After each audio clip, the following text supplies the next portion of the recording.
अस्सलामु अलैकुम वरहमतुल्लाहि वबरकातुह।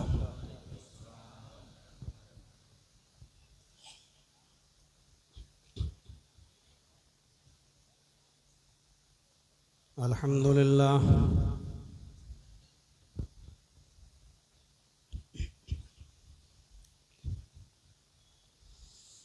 अल्हम्दुलिल्लाहि नहमदुहु व नस्तईनुहु व नस्तगफिरुह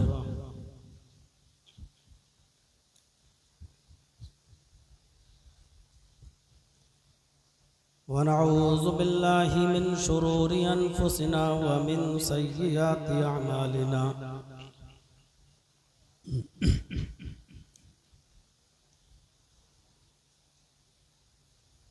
मन यहदिहिल्लाहु फला मुज़िल्ल लहु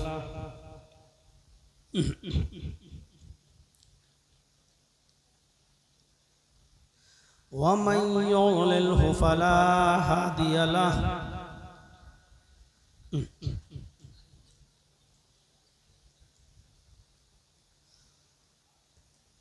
व अशहदु अल्ला इलाहा इल्लल्लाहु वहदहु ला शरीका लहु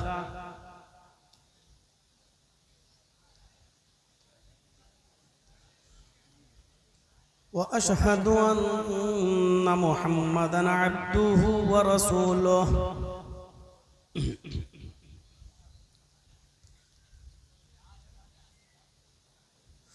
अम्मा बअद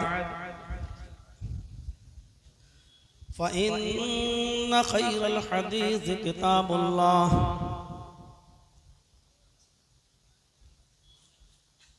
व खैरल हदी हदी मुहम्मदिन सल्लल्लाहु अलैहि वसल्लम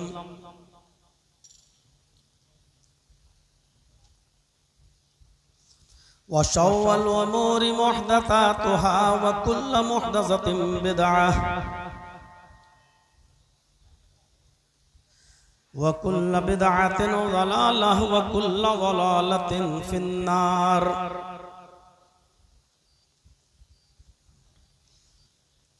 अऊज़ु बिल्लाहि मिनश शैतानिर रजीम।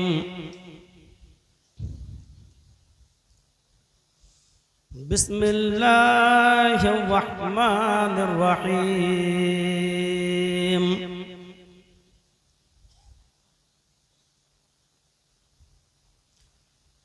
या अय्युहल्लज़ीना आमनू तूबू इलल्लाहि तौबतन नसूहा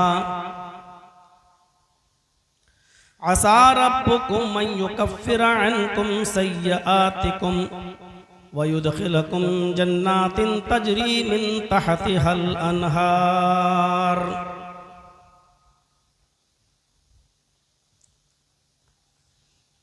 रब्बि इश्रह ली सदरी व यस्सिर ली अमरी वहलुल उक़दतम मिन लिसानी यफ़क़हू क़ौली।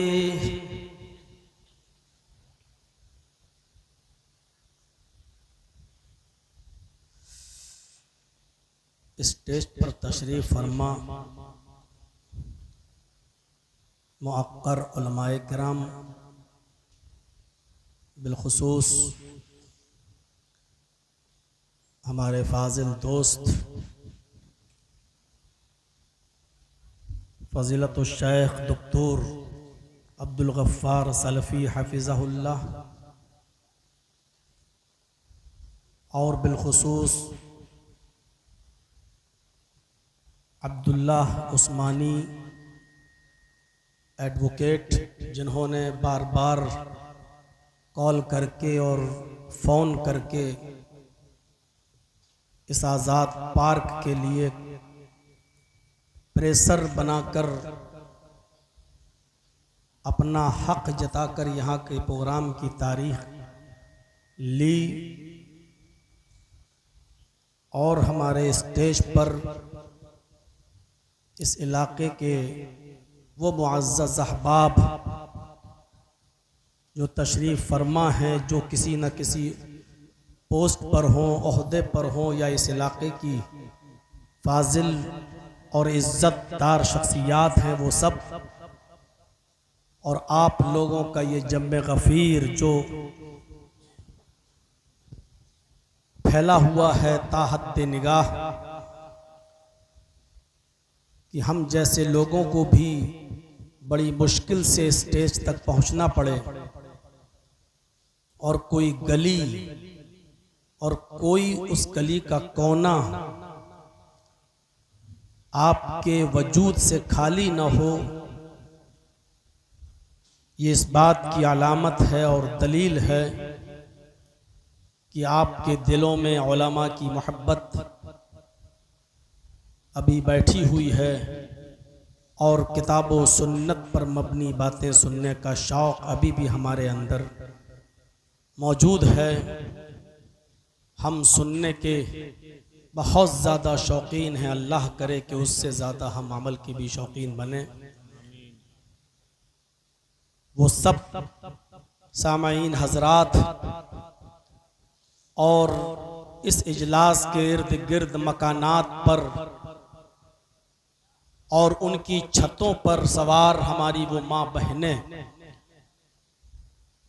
जिनके लिए शायद कोई मखसूस अलहदा इंतज़ाम तो न हो सका हो, लेकिन उन्होंने आसपास के घरों में अपना डेरा जमा लिया हो और सुनने के लिए आई हो। हमारी मुअज़्ज़ज़ माँ और बहनों, कौम मिल्लत के लायकवर नौजवानों और मुस्तक़बिल के होनहार अज़ीज़ बच्चों,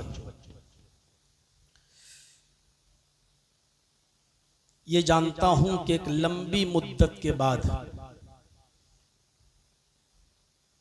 इस आज़ाद पार्क में मुझे खिताब करने का मौका मिल रहा है। जिन नौजवानों ने बढ़ चढ़ कर हिस्सा लिया प्रोग्राम को कराने में, उलमा के इंतखाब में, अल्लाह तबारक व तआला से दुआ है कि अल्लाह रब्बुल आलमीन आपके हौसलों में, आपके रिज़्क़ में बरकत अता फरमाए, आपको दिन दूनी और रात चौगनी तरक्की अता फरमाए और आपके इस मुतय्यन करदा इजलास को कामयाबी अता फरमाए। जलसे बहुत होते हैं और हम लोग जानते ही हैं, जलसों में शिरकत होती है उससे अंदाज़ा है कि जलसों में करने में और कराने में कितना शौक़ भी आवाम के अंदर मौजूद है। सोशल मीडिया पर हम लोग बहुत सी तहरीरें ऐसी भी पढ़ते हैं कि इन जलसों का कोई फ़ायदा नहीं है, आवाम का पैसा बर्बाद होता है। बहरहाल हर शख्स को अपनी बात रखने का अधिकार है, वो रख सकता है, लेकिन मैं ऐसे ऐसे जलसे भी जानता हूं कि जिन जलसों में एक दो नहीं बल्कि सैकड़ों अफराद अपना अकीदा चेंज कर देते हैं, गलत मसाइल पर जो अमल कर रहे होते हैं उसको भी छोड़ देते हैं और इन्हीं इजलास के बहाने उनको सिरात मुस्तकीम मिल जाता है और ऐसी बीसियों मिसालें हमारे सामने हैं। लेकिन हाँ, इन तमाम चीज़ों के बावजूद मैं इतना कह सकता हूं कि जलसे तो हो रहे हैं, लेकिन जितना नतीजा निकलना चाहिए और जितना खातिर खा फायदा होना चाहिए वो नजर नहीं आता।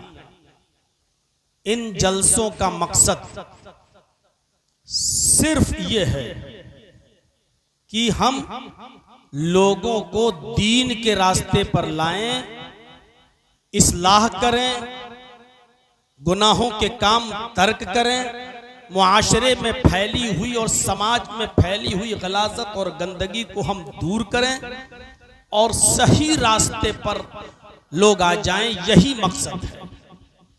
और लोग जो काम करते हैं इस फील्ड में वो अपने नाम भी रख लेते हैं, तंजीमें भी बनाते हैं, तहरीकें भी चलती हैं। कोई नाम रख लेता है तंजीम अम्र बिल मारूफ व नही अनिल मुनकर। कोई नाम रख लेता है तहरीक या तंजीम इस्लाहुल मुस्लिमीन, कोई नाम रख लेता है तहरीके इस्लाही, कोई नाम रख लेता है तबलीगी जमाअत। अलगर्ज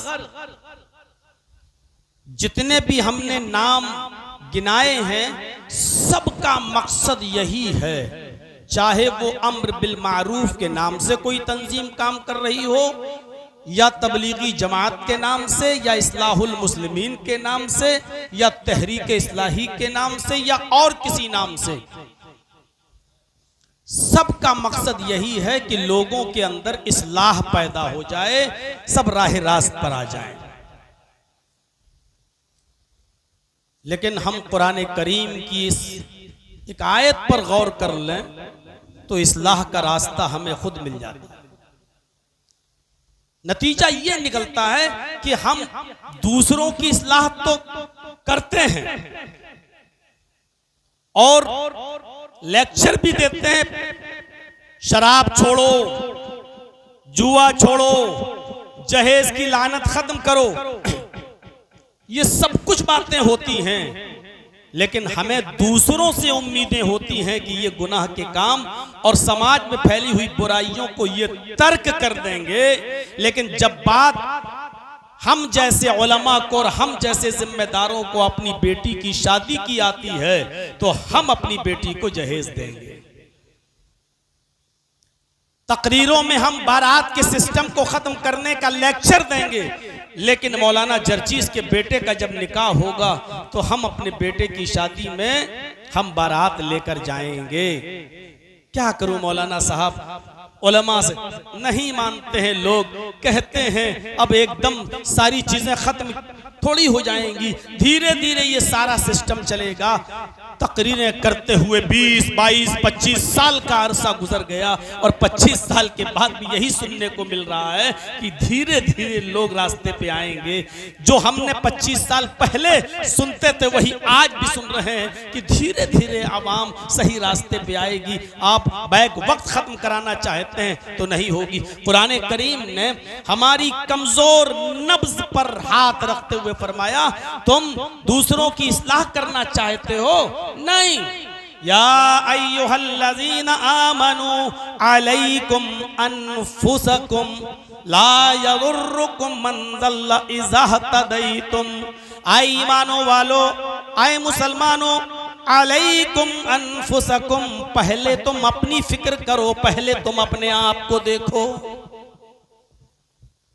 हर जलसे में समाज की बुराइयों का तस्करा तो होता है, लेकिन जब हमसे कहा जाए कि इस बुराई के सिलसिले को आप खत्म करिए तो हम करने के लिए तैयार नहीं होते हैं। कुरान करीम ने कहा हर इंसान अपनी फिक्र खुद करने लगे, हर इंसान अपनी इस्लाह खुद करने लगे और अपनी फिक्र करने लगे तो समाज और मुआशरे में फैली हुई सारी बुराइयां खत्म हो जाएं। जुमे के खुतबे में कुछ लोग बोलने लगे, ये बोले वो बोले, जबकि हदीस है कि अगर कोई शख्स बोल रहा है तो उसको भी कुछ मत बोलो, बोल रहा है तो उसको ये भी मत कहो कि खामोश हो जाओ, नहीं, क्योंकि वो तो बोल ही रहा है और आप उससे कहो कि खामोश हो जाओ तो अब दो लोगों की आवाजें, आपकी आवाज सुनकर तीसरा कहेगा मौलाना साहब आप भी खामोश हो जाइए, चौथा उधर, तो और ज्यादा हंगामा होगा।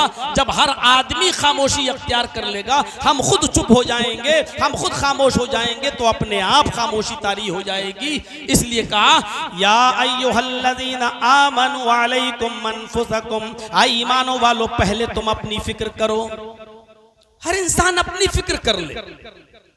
हजरत हुज़ैफा रज़ी अल्लाह तआला अन्हु को अल्लाह के नबी जनाब मोहम्मद रसूलुल्लाह सल्लल्लाहु अलैहि वसल्लम ने मदीना में बुलाया और अपने करीब करने के बाद फरमाया, आए हुज़ैफा मैं तुम्हें एक लिस्ट दे रहा हूँ, इस लिस्ट के अंदर मदीने में जितने मुनाफिक हैं उनके नाम हैं। इस लिस्ट में मैंने मदीने के मुनाफिकों का नाम दर्ज किया है, लेकिन मैं तुम्हें राज़दार समझता हूं और राज़दार बना रहा हूं। आए हुज़ैफा, इस राज को राज ही रहने देना।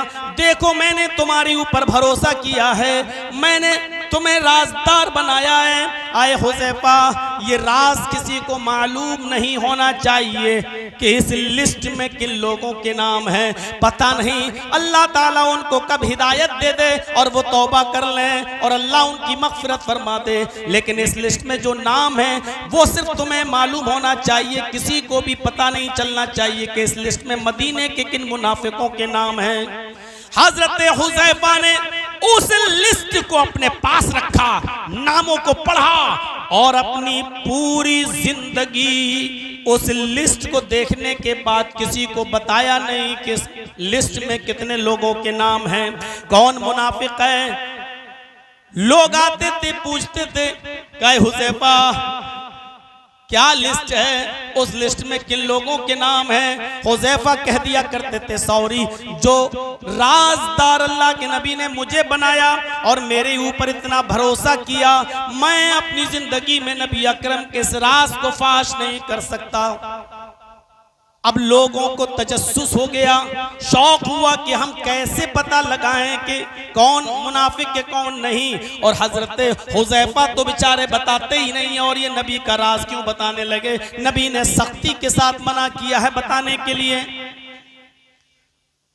तो देखते थे मदीने के लोग, किसी का इंतकाल जब हो जाता था मदीने में, तो लोगों की नजर उस इंतकाल शुदा आदमी पर नहीं होती थी, उस मरने वाले पर नहीं होती थी, जो इंतकाल कर गया उस पर नहीं होती थी। उसके जनाजे में वो लोग ये देखा करते थे कि हजरत हुज़ैफा आए हैं या नहीं आए हैं। अगर हजरत हुज़ैफा आए हैं तो समझा जाता था कि मरने वाले का जनाजा मोमिन का जनाजा है, और अगर मरने वाले के जनाजे में हजरत हुज़ैफा शामिल नहीं हुए तो समझा जाता था कि मरने वाला मुनाफिक है। ये लोग अपने दिमाग से सोचने लगे कि हुज़ैफा इसलिए नहीं आए कि मरने वाले का नाम लिस्ट में पड़ा होगा, और इस मुनाफिक का इंतकाल हुआ इसलिए नहीं आए। मेरे प्यारे साथियों, लोग इंतकाल के मौके पर देखने लगे कि हुज़ैफा शरीक हो रहे हैं या नहीं हो रहे हैं। अगर होते थे तो समझा जाता था कि मरने वाला मोमिन, और नहीं होते थे तो समझा जाता था कि मरने वाला मुनाफिक। ऐसे ही मुहम्मदुर रसूलुल्लाह इस दुनिया से चल बसे, अल्लाह को प्यारे हो गए। कुछ अरसे के बाद हजरत उमर फारूक रज़ी अल्लाह ताला अन्हु ने हजरत हुज़ैफा की दावत की कि आओ आज तुम्हारी दावत है मेरे यहाँ। अपने घर ले गए, खाना खिलाया, पानी पिलाया, अच्छी ज़ियाफ़त की हजरत हुज़ैफा की। और जब फारिग हो गए तो फरमाया, हुज़ैफा मुझे सिर्फ थोड़ा सा काम है तुमसे। कहा क्या काम है? मैं कैसे कहूं? नहीं आप कह सकते हैं। अरे आपकी शान तो बड़ी निराली है। अरे नबी अकरम ने आपके बारे में कहा था कि लौ कान बादी नबियुल काना उमर, मेरे बाद कोई नबी होते तो उमर, और आप हमसे कह रहे हैं कि कहां से बात शुरू करूं? अरे बताइए क्या बात है? फरमाया, अय हुज़ैफा, अपने घर दावत करने का मकसद और तमाम लोगों को छोड़कर सिर्फ तुम्हें बुलाने का मकसद सिर्फ इतना है। मुझे दूसरों से कोई सरोकार नहीं है, बस मुझे इतना बता दो कि जो लिस्ट मोहम्मदुर रसूलुल्लाह सल्लल्लाहु अलैहि वसल्लम ने मुनाफिकों की तुम्हें दी है और बताया है, इतना बता दो कि उस लिस्ट में उमर का नाम है या नहीं, मेरा नाम है या नहीं। अगर है तो मैं तौबा कर लूं, इस्तिग़फ़ार कर लूं, मग़फ़िरत कर लूं, उस लिस्ट में मेरा नाम है या नहीं। अगर है तो बता दो ताकि मैं अल्लाह के खौफ से डरकर आज ही से इस्तिग़फ़ार में लग जाऊं, रब से मग़फ़िरत की दुआ में लग जाऊं। नहीं है तो कोई बात नहीं। हज़रत हुज़ैफा ने सख्ती से कहा, उमर जो राज जनाबे मुहम्मदुर रसूलुल्लाह ने मुझे बताया है और मुझ पर भरोसा जताया है, उस राज को मैं आपको भी नहीं बता सकता। सॉरी, मैं अपनी जिंदगी में ये काम नहीं कर सकता। मैं नहीं बता सकता कि उस लिस्ट में आपका भी नाम है या नहीं है। पूरे वाक़े को पेश करने का सिर्फ मकसद यह है कि हजरत उमर अकेले में लाए। कह रहे हैं मदीने में कितने मुनाफिक हैं, मुझे उनसे मतलब नहीं है, मुझे किसी से कोई सरोकार नहीं है, कोई है या नहीं, लेकिन मुझे सिर्फ अपने से मतलब है। इतना बता दो कि मदीने के उस मुनाफिकों की लिस्ट में मेरा नाम है या नहीं है। अपनी फिक्र थी हजरत उमर फारूक रज़ी अल्लाह ताला अन्हु को। इसी तरीके से हर शख्स, हर इंसान, हर मुसलमान अपनी फिक्र खुद कर ले, अपने समाज में इस्लाह हो जाएगी। मुआशरे के अंदर आप देख लीजिएगा नेकियों की गंगा बहने लगेगी और बुराइयां अपने मुआशरे से खुद ब खुद खत्म होती चली जाएंगी। तो मेरे प्यारे साथियों, जरा गौर कीजिए, हजरत उमर फारूक ने बता दिया मुझे अपनी फिक्र है, हम पहले अपने आप की इस्लाह कर लें। बताओ अगर नाम है तो मैं आज ही से तौबा करूं, इस्तिग़फ़ार करूं, और मैं किसी को नहीं बताऊंगा कि हजरत हुज़ैफा ने मुझे बता दिया है, मैं किसी को नहीं बताऊंगा। लेकिन जिस पर नबी की नजरे इंतखाब पड़ी हो कि यह शख्स राजदारी को राजदारी में रहने देगा, किसी को नहीं बताएगा, वो राजदार हजरत उमर से भी कह रहा है सॉरी, मैं आपको भी नहीं बता सकता, मैं नबी अकरम के तवक्कुल और भरोसे को नहीं तोड़ सकता। इसके बाद पढ़िए कुरान की आयत, या अय्युहल्लज़ीना आमनू अलैकुम अनफुसकुम, ईमानो वालो अपने आप को देखो, पहले अपनी फिक्र करो। कौन कर रहा है? जर्जी साहब लेक्चर दे रहे हैं कौम के लिए, लेकिन जर्जी साहब पहले खुद अपनी इस्लाह कर लें।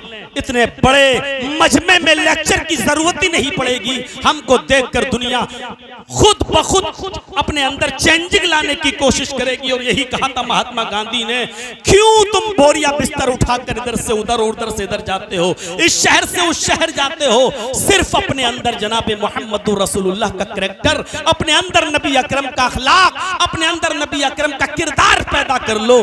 गैर मुस्लिम दुनिया तुम्हारे अखलाक, तुम्हारे किरदार और तुम्हारे कैरेक्टर को देखकर खुद ब खुद इस्लाम कबूल करती चली जाएगी। मेरे भाइयों, हमें पहले अपनी फिक्र होनी चाहिए। लेकिन हालात ये हैं जलसों के भी, और सोशल मीडिया पर जो लिखते हैं वो किसी हद तक सही भी है, क्योंकि जब पूरी रात जलसा हो, 2 बजे तक जलसा चले और उसके बाद 4 बजे और 5 बजे जब फजर की अजान की आवाज मस्जिद से आए और वहां एक सफ भी पूरी ना हो, और उसी ग्राउंड और मैदान के बगल में मस्जिद हो, तो फिर बताइए फिर आपको इस इज्तिमा का और इस जलसे का क्या बेनिफिट मिला है और कौन सा फायदा पहुंचा है? मेरे भाइयों, तलज़्ज़ुज़ के लिए और लुत्फ हासिल करने के लिए हम जलसा करते भी हैं, कराते भी हैं और सुनते भी हैं और सुनाते भी हैं। यही एक सूरत हाल हो गई है। मेडिकल साइंस की जबान में एक बीमारी है जिसका नाम है डायरिया। आपने सुना होगा डायरिया बीमारी। क्या होता है? लूज मोशन, पानी की तरह बिल्कुल पतले मोशन और बार बार होना, क्योंकि आपका निजाम हजम फेल हो जाता है, आपका लीवर काम करना बंद कर देता है। आप जो कुछ भी खा रहे हैं मुंह के रास्ते से निजाम हजम उस पर वो पूरा नहीं कर पाता है लीवर काम, और वो चीज आपके जिस्म में नहीं लगती है, न खून बनाती है, न ताकत पैदा करती है, बल्कि वही पानी में मिलकर लूज मोशन की शक्ल में दूसरे रास्ते से बाहर आ जाती है। इस चीज का नाम है डायरिया। आपने खाया लेकिन आपके जिस्म को नहीं लग रहा है, आपको ताकत नहीं पहुंचा रहा है वो गिज़ा पहुंचा रही है, और न ही आपके जिस्म में खून बन रहा है, बल्कि दूसरे रास्ते से बाहर। यही जलसों का हाल हो चुका है। हमें कानों का डायरिया हो चुका है। जिस तरीके से हमारा निजामे हजम खराब हो जाता है, हम मुंह से खाते हैं और दूसरे रास्ते से वो ग़िज़ा बाहर निकल जाती है, हमारे जिस्म पर कोई असर नहीं करती है। यही जलसे एक कान से सुने जाते हैं, एक कान कान से सुनते हैं हम और सुनी हुई बातों को इस जलसे से निकलने के बाद दूसरे कान से हम निकाल देते हैं। हमारे दिलों पर उसका कोई असर नहीं पड़ता है, हमारे जंग आलूद दिलों पर कोई फर्क नहीं पड़ता है। सुबह होकर बस चाय की होटलों पर जाहिल कौम नंबर देती है कि पहले नंबर पर इसकी तकरीर, दूसरे नंबर पर इसकी तकरीर, तीसरे नंबर पे ये मौलाना अच्छा बैठा बोला और खुद उसका हाल यह है कि फजर की नमाज भी नहीं पढ़ा है, उसका हाल यह है कि वो चाय की चुस्की ले रहा है। ये जाहिल कौम उलमा को नंबर देती है, मौलवियों को नंबर देती है। यही सूरत हाल आज हमारे जलसों की हो चुकी है। आजाद पार्क वालों, हो सकता है कि शायद मेरी बातें सुनकर आप आइंदा फिर 20 साल के लिए हमें छोड़ दें, लेकिन हकीकत है सुनना है तो सुनना तो पड़ेगी। मेरे प्यारे साथियों, यही सूरत हाल आज हमारी हो चुकी है। सोचोगे बड़ी मेहनत से तो चंदा वंदा करा के जलसा कराया और ये मौलवी कह रहा है एक कान से सुनते हो दूसरे कान से उड़ाते, डायरिया कह रहा है। मैं आपके जलसे की बात नहीं कर रहा हूं, मैं आम जलसों की बात कर रहा हूं। सब जलसों का यही हाल है मेरे भाइयों, एक कान से सुनते हैं और दूसरे कान से उड़ा देते हैं।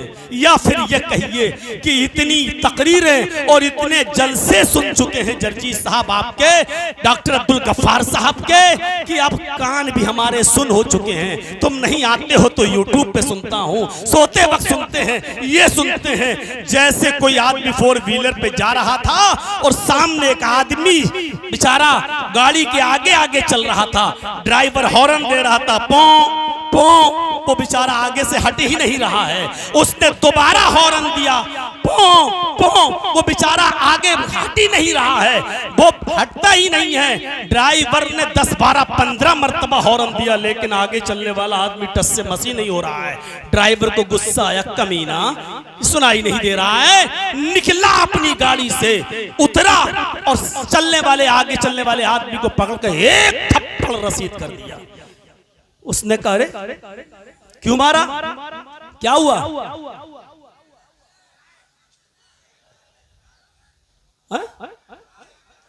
अरे उसको मत कुछ कहिएगा, उसको कुछ भी कह दिया तो चौका घाट में उसी तरह हो गए जैसे हम थे।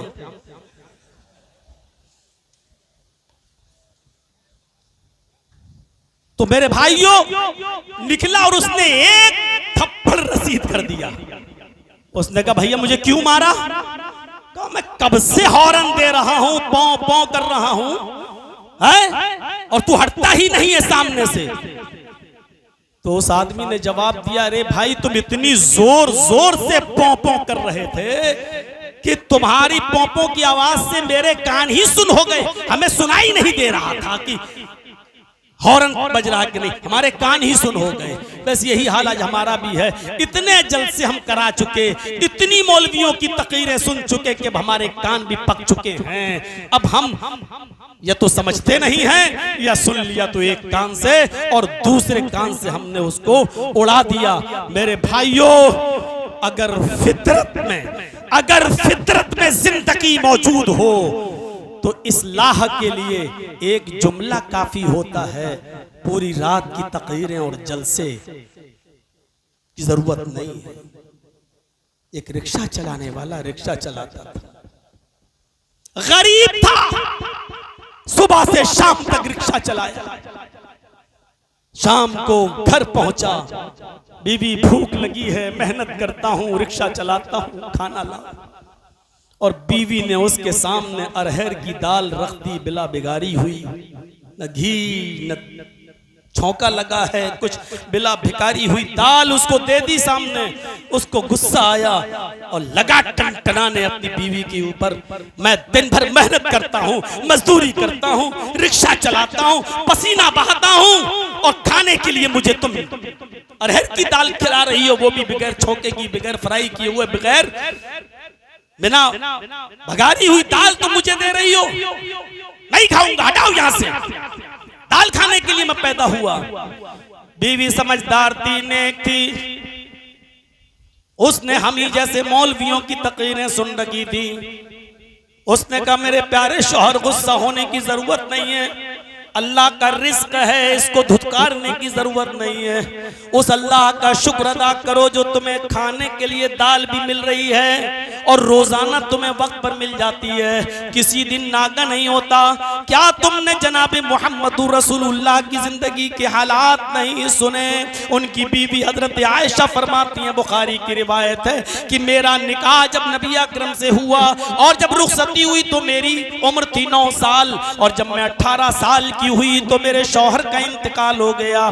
9 साल से लेकर 18 साल तक मोहम्मद रसूलुल्लाह के साथ रही, यानी 9 से लेकर 18 तक 9-10 साल में जनाब मोहम्मद रसूलुल्लाह के साथ रही। लेकिन नबी अकरम हजरत आयशा फरमाती हैं, माशा रसूलुल्लाह सल्लल्लाहु अलैहि वसल्लम तामन कत्तु, कि मैंने इस 9-10 साल की जिंदगी में अपने शौहर की मैंने देखा कि मोहम्मद रसूलुल्लाह ने, मेरे शौहर ने कभी पेट भर कर खाना नहीं खाया।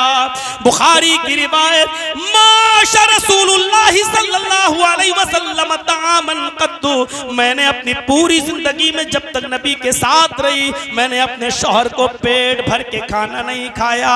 अरे 2-2 और 3-3 महीने तक नबी अकरम के घर में चूल्हा नहीं जला करता था। अल्लाह का शुक्र अदा करो, तुम्हें तो अरहर की दाल भी मिल जाती है, वो भी वक्त पर। शौहर भी ना शुक्रा नहीं था, थोड़ा सा तंग आ गया था, मेहनत मैं करूं और मिले अरहर की दाल। लेकिन जब उसने अपनी बीवी से ये बात सुनी तो बहुत शर्मिंदा हुआ, उठा और अपनी बीवी की पेशानी का बोसा देकर कहता है, अल्लाह तुम्हें जज़ाए खैर दे, जिस तरीके से तुमने मेरी रहनुमाई फरमाई, नबी की सीरत और नमूना पेश करने के बाद मैं फौरन खाता हूँ और अल्लाह का शुक्र अदा करता हूँ कि हमारे नबी के घर में तो चूल्हा भी नहीं जलता था 2-2, 3-3 महीने, लेकिन अल्लाह मुझे कम से कम अरहर की दाल तो दे रहा है। इस रिक्शा चलाने वाले के सामने मौलवी जर्जीस ने 1.5-2 घंटे का लेक्चर नहीं दिया था, किसी मौलवी का बहुत लंबा चौड़ा खुतबा उसने नहीं सुना था, उसने अपनी बीवी से बस एक जुमला सुना और उसी वक्त वो शर्मिंदा हो गया और नादिम हो गया। यही सबसे बड़ी इंसानियत है। गुनाह तो होगा इंसान से, और जो गुनाह न करे फिर वो इंसान कहाँ रह गया? मेरे भाइयों, गुनाह न करने वाली मखलूक तो फरिश्ते हैं, फरिश्तों को अल्लाह ने गुनाह करने की सलाहियत दी ही नहीं है। लेकिन इंसान हो तो गलती तो होगी, आएंगे वाकयात, अभी चलूंगा उस तरफ मैं मेरे भाइयों। लेकिन इंसान हो तो खताएं और गलती तो होंगी। लेकिन मेरे भाइयों जरा गौर करो, मैं कहना क्या चाह रहा था कि उसके सामने सिर्फ एक नसीहत की गई और उसके अंदर सुधार पैदा हो गया। तो जरूरी नहीं कि सुधार के लिए लंबे लंबे इज्तिमात हों, इजलास हों, तकरीरें हों। अगर फितरत में जिंदगी बाकी है तो एक जुमला ही इंसान की इस्लाह के लिए काफी होता है, और वो घर के अफराद भी समझा सकते हैं, आपकी बीवी भी आपको नसीहत कर सकती है और शौहर भी अपनी बीवी को समझा सकता है। साहब आ गए, हमारे पड़ोस में रहने वाली उस औरत को देखो, ईद के दिन अलग कपड़ा पहनती है, ईद के दूसरे दिन दूसरा सूट पहनती है, तीसरे दिन तीसरा सूट पहनती है, चौथे दिन चौथा, 8 दिन मनाई जाती है ईद। पता नहीं,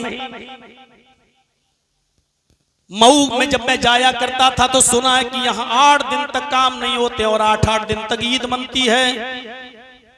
मेरे भाइयों, आपके यहाँ कितने दिन मनती है मुझे नहीं मालूम, लेकिन बीवी अगर ये कह रही है तो उसको कल वाला वाक़या सुनाओ। और शौहर भी बड़े प्यार से अपनी बीवी को बता सकता है कि हजरत आयशा फरमाती है कि मेरे पास कहीं से एक छींट का कपड़ा आ गया, मैंने उस तोहफे में आया, मैंने उसको संभाल कर रख लिया। लेकिन हालात ये थे कि जब कोई बाप अपनी बेटी की शादी करता था या कोई भाई अपनी बहन की शादी करता था तो हजरत आयशा फरमाती है कि वो बाप या भाई मेरे घर आता था और हमसे वो छींट का कपड़ा उधार लेकर जाया करता था कि आए अम्मा आयशा मुझे ये कपड़ा दे दो, मैं अपनी बहन को विदा करूंगा, मैं अपनी बेटी की रुखसती करूंगा और दूसरे दिन ये कपड़ा मैं वापस कर दूंगा। दुल्हन बनाने के लिए हजरत आयशा फरमाती हैं कि मेरे घर से वो कपड़ा ले जाया करते थे और अपनी बेटी बहन की रुखसती के बाद वो छींट का कपड़ा मुझे दे जाया करते थे। आज वो जमाना आ गया, हजरत आयशा फरमाती हैं अब जमाने ने इतनी तरक्की कर ली, अब हालात ये हो गए कि अब वो छींट का कपड़ा कोई लेने नहीं आता, और लेना तो छोड़ो, वो छींट का कपड़ा अगर मैं अपनी बांदी को, अपनी खातिमा को, अपनी नौकरानी को, अपने घर में काम करने वाली को देती हूँ तो वो भी नाक और मुंह चढ़ाती है और कहती है कि मैं ये कपड़ा पहनूंगी, मुझे ये कपड़ा दे रही हो। आज मेरे घर की खातिमा भी वो कपड़ा पहनने के लिए तैयार नहीं है। इस अंदाज से शौहर भी अपनी बीवी को समझा सकता है कि देखो, एक ही कपड़े को भाई भी ले जा रहा है बहन की रुखसती के लिए, और बाप भी ले जा रहा है बेटी की रुखसती के लिए। अरे कम से कम अल्लाह ने तुम्हें ईद के दिन एक कपड़ा तो दिया है नया पहनने के लिए, जरूरी नहीं कि तुम ईद की बासी का अलग कपड़ा लो और ईद के तीसरे दिन का अलग और चौथे दिन का अलग। शौहर भी चाहे तो बहुत आसानी के साथ समझा सकता है, और ये बात जो दिल पे असर करेगी मेरे भाइयों, वो जलसों और जुलूस की बात इतनी ज्यादा असर नहीं करेगी जो आप तन्हाई में और अकेले में जो आप समझाएंगे वो असर करेगी। फितरत में जिंदगी हो, बात कर रहा था तो एक ही जुमला काफी होता है इंसान की इस्लाह के लिए। आपने हमीदुद्दीन अबुल हाकिम कुरैशी का नाम सुना होगा। कीच और मकरान के हुक्मरान थे। अपने बाप बहाउद्दीन के इंतकाल के बाद इनको हुक्मरानी मिली। हमीदुद्दीन अबुल हाकिम कुरैशी ने 21 साल तक हुकूमत चलाई कीच और मकरान के इलाके में। कितने साल? 21 साल। बड़े रोबो दबदबे के साथ, बड़े ही जाहो जलाल के साथ। जिस शहर में ये अपनी दारुल हुकूमत बनाए हुए थे, राजधानी कैपिटल, उसी शहर के अंदर इनका एक बाग था। सुनिएगा, बड़ा दिलचस्प वाकया सुना रहा हूं। उसी शहर में इनका बड़ा खूबसूरत बाग था, और उस बाग के अंदर इनकी एक लौंडी रहा करती थी। ये आराम करने के लिए हमीदुद्दीन अबुल हाकिम कुरैशी उस बाग में जाया करते थे, और इनकी लौंडी इनके लिए नर्म और नाजुक बिस्तर बिछा दिया करती थी। लौंडी एक दिन हमीदुद्दीन अबुल हाकिम कुरैशी उसी शहर के अंदर जाते हैं, और उसी बाग में जो इनका अपना जाती बाग था, उस बाग में दाखिल हुए। उनकी लौंडी ने बिस्तर बिछा रखा था कि आज हमारे मालिक आएंगे, आका आएंगे। लेकिन बिस्तर बिछाने के बाद उनकी लौंडी ने देखा, सोचा कि देखे हुक्मरानों के बिस्तर कैसे होते हैं, हम तो कभी इस बिस्तर पर लेटे नहीं, सोए नहीं, लेकिन आज देखें कि हाकिम का बिस्तर कैसा होता है, इस पर कितना सुकून मिलता है। ऐसी वो लेट गई, और थोड़ी देर के लिए उसने आंखें बंद करके एहसास करना चाहा कि देखें सोने के बाद इस पर कितना आराम मिलता है। उसने आंखें बंद की कि उसको नींद आ गई। अभी देर में आएंगे, चलो थोड़ा सा लेट कर देखते हैं कि कितना सुकून दे बिस्तर है। जैसी वो लेटी और लेटते ही उसको नींद आ गई, और जब वो गहरी नींद में सो गई, उसी वक्त हमीदुद्दीन अबुल हाकिम बाग में पहुंच गया। उसने अपने बिस्तर पर लेटी हुई अपनी लौंडी को देखा तो नागवार गुजरा कि मेरे बिस्तर पर, इस आलीशान बिस्तर पर मेरी लौंडी कैसे लेट गई। उसने चाबुक निकाला और वो चाबुक अपनी लौंडी के जिस्म पे मारा। एक ही चाबुक पड़ा, फड़फड़ा कर उड़ती है। लौंडी थी, तकलीफ हुई, उठ गई, खड़ी हो गई, अपने कपड़े को संभाला, ओढ़नी को संभाला। सॉरी, गलती हो गई मेरे आका। कैसे सोई? साहब गलती हो गई, बस ऐसी लेट कर देख रही थी, मुझे क्या मालूम था कि नींद आ जाएगी। खड़ी हो जाओ, अभी तो एक कोड़ा पड़ा है, खड़ी हो। अब बतौर सजा के वो हाकिम हमीदुद्दीन अबुल हाकिम उसको 9 कोड़े और मारकर 10 कोड़े पूरे कर लेता है। लेकिन हमीदुद्दीन की नजर पड़ती है उस कोड़े के बाद उसने जितने भी कोड़े मारे हर कोड़े पर वो हंस रही है और खिलखिलाकर हंसती है। दूसरा कोड़ा मारा तो वो हंसती है, तीसरा कोड़ा मारा तो और जोर से हंसती है, चौथा कोड़ा मारा तो और खिलखिलाकर हंसती है। आखिरकार 10 कोड़े मारकर हमीदुद्दीन ने कोड़ा फेंक दिया और कहा, मेरी लौंडी बता, लड़की बता, आखिर बात क्या है? अगर मैं कभी तुझे एक थप्पड़ भी मार देता था तो तू रोती थी। आज तो मैं कोड़ों की बरसात तेरे ऊपर कर रहा हूं लेकिन तू रोती नहीं है। आखिर न रोने की वजह क्या है? आज तू हर कोड़े पर हंस रही है। उसने जो जवाब दिया उसी ने हमीदुद्दीन अबुल हाकिम की जिंदगी बदल दी।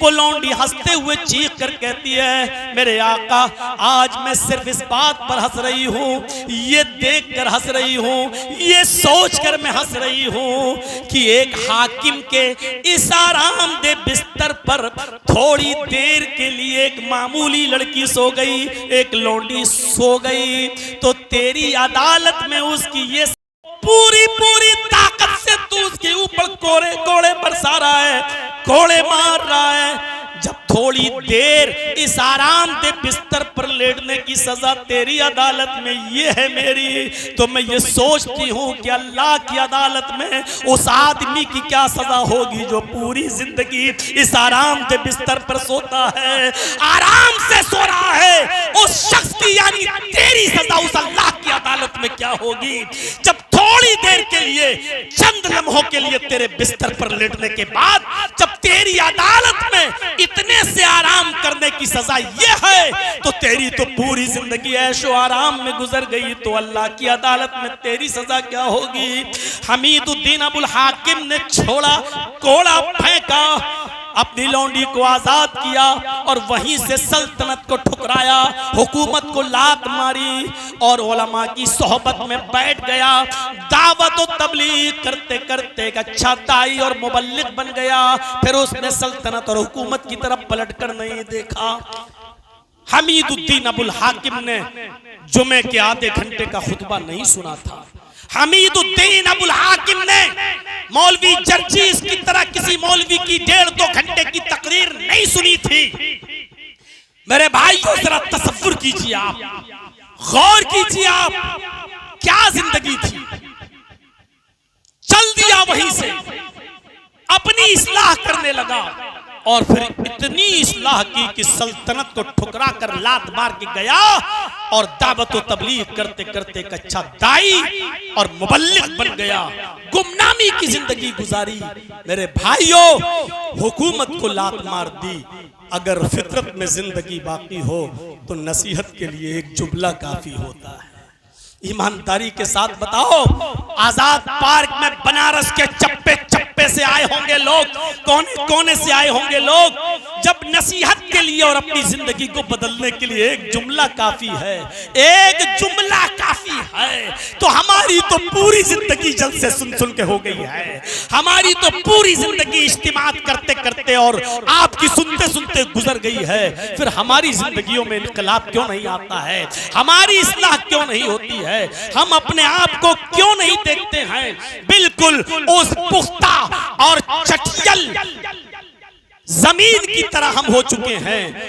पानी गिरा और बह गया, न उस पथरीली जमीन ने पानी को जज्ब किया और न ही किसी दूसरे को फायदा पहुंचाया।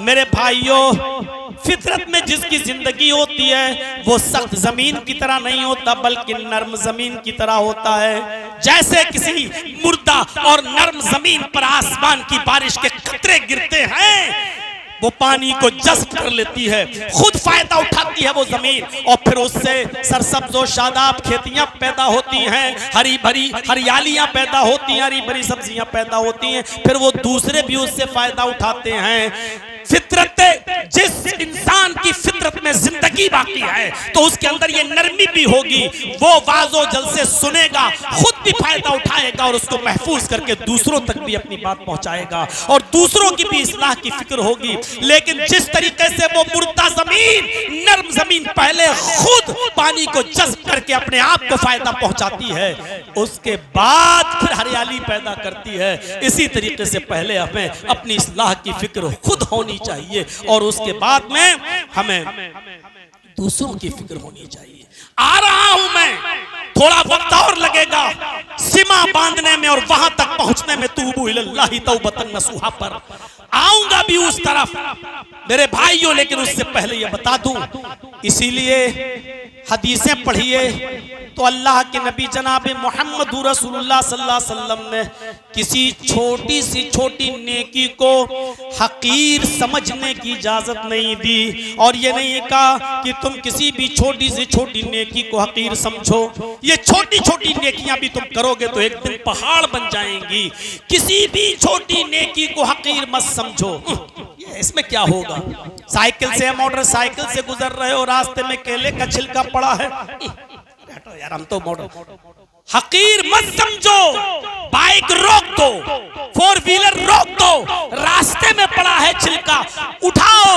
ऐसा ना हो कि तुमने देखने के बाद भी आप फरामोश कर गए, आगे गुजर गए, पीछे कोई बूढ़ा आदमी, अंधा आदमी उस केले के छिलके पर पैर रख के फिसल जाए, दांत टूट जाए, घुटने पे चोट लग जाए, हड्डी फिसल जाए कि बुढ़ापे में फिर हड्डियां जल्दी जुड़ती भी नहीं है। किसी भी नेकी को हकीर मत समझो। हजरत आयशा फरमाती हैं कि अल्लाह के नबी ने फरमाया कि आए ख्वातीन की जमात, आए औरतों की जमात, अपने पड़ोस में रहने वाली पड़ोसन को कोई छोटी से छोटी और हकीर से हकीर चीज देने में हिचकिचाओ मत, शर्माओ मत, उसको हकीर मत समझो। तुम्हारे पास जो भी देने के लायक हो वो तुम दे दिया करो, उसको देने में हिचकिचाओ नहीं। यहां तक कि अल्लाह के नबी ने फरमाया अगरचे तुम्हारे पास बकरी का खुर ही क्यों ना हो, खुर, बकरी का पैर भी नहीं, पैर के ऊपर लगा रहता है, फरमाया कि इसको खुर ही क्यों ना हो, हिचकिचाओ नहीं। दो छोटी से छोटी नेकी बताइए आप, उसको भी देने में हिचकिचाओ नहीं। छोटा सा छोटा नेक काम ही क्यों ना हो, कयामत के दिन ये तुम्हारे सामने पेश कर दिया जाएगा। फमन यामल मिस्काल ज़र्रतिन खैरन यरा वमन यामल मिस्काल ज़र्रतिन शर्रन यरा। छोटे से छोटा और मामूली और जर्रा सरसों के दाने के बराबर, चींटी के सर के बराबर, मेरे भाइयों फरमाया इतनी सी भी अगर नेकी है तो उसको भी कर डालो, हकीर समझ के छोड़ो नहीं। इसलिए कि जो शख्स जर्रा बराबर भी नेकी करेगा तो उसको भी वो अपने नामे आमाल में देख लेगा, और जिस तरह छोटी से छोटी नेकी नामे आमाल में देखेगा उसी तरीके से छोटा सा छोटा गुनाह भी वो अपने नामे आमाल में देखेगा।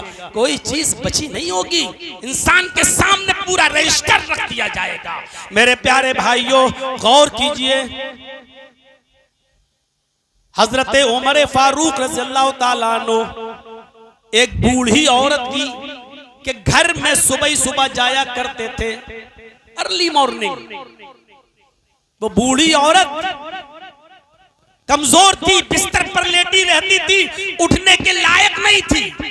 और आपके जहन में ये बात मैं बिठा दूं, गोश गुजार कर दूं कि हजरत उमर ये काम हजरत अबू बकर के दौरे खिलाफत में किया करते थे। हजरत अबू बकर सिद्दीक के दौरे खिलाफत में ये काम किया करते थे। वो जाया करते थे और एक बूढ़ी औरत के घर में जाकर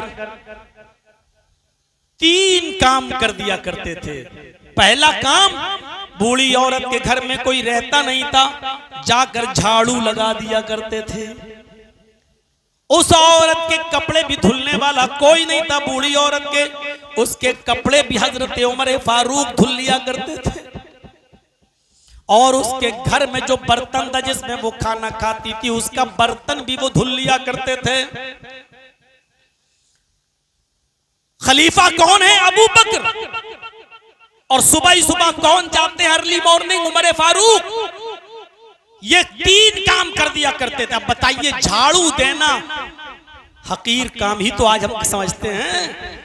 अभी किसी के घर में मेरी दावत हो, पहुंच जाऊं, अचानक उसको झाड़ू लगाते हुए देखूं तो मौलवी जर्जीस एक ही ताना मारेंगे, क्या बात है,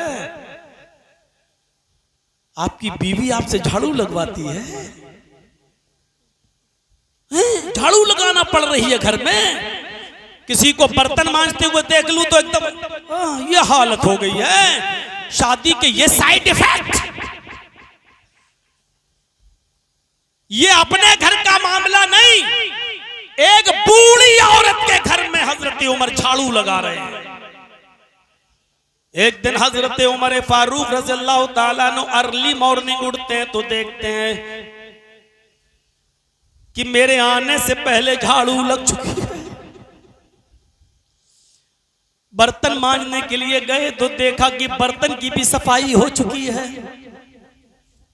बूढ़ी औरत का कपड़ा धुलने के लिए मांगा तो पता चला कि कपड़ा भी कोई धुल कर चला गया है।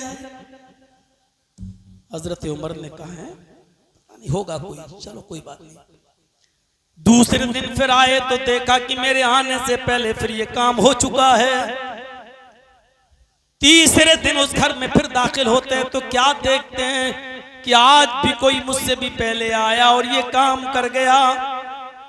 हजरत उमर ने कहा जो काम मैं करता था और किसी को पता नहीं था, अब कोई और कर रहा है, पता लगाना चाहिए कि आखिर ये काम करता कौन है, ये काम करता कौन है। देखें तो सही, छिप गए रात ही में, आधी रात के बाद छिप गए कि देखें आज कौन आता है।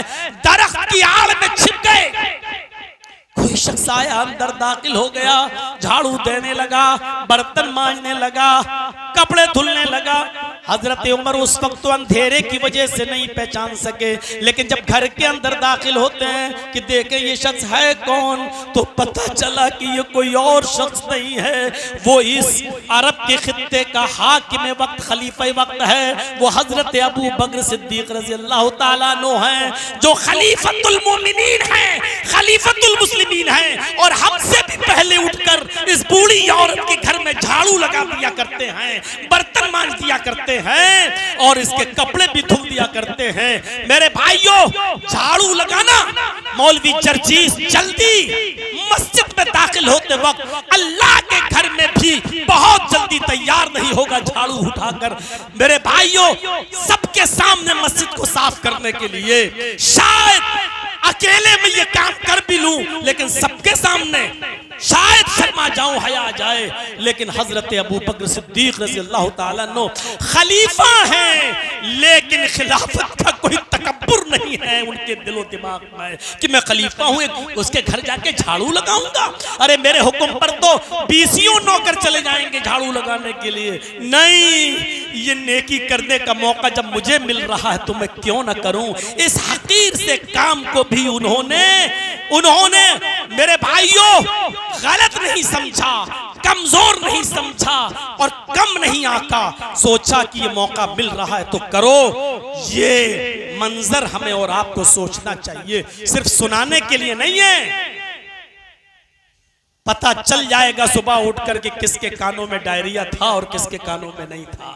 कौन है जो यहाँ एक कान से सुन रहा है और सुबह होते होते दूसरे कान से उड़ा दिया जाएगा। मेरे भाइयों, नजर डालिए, ये हजरत उमर फारूक का मंजर है।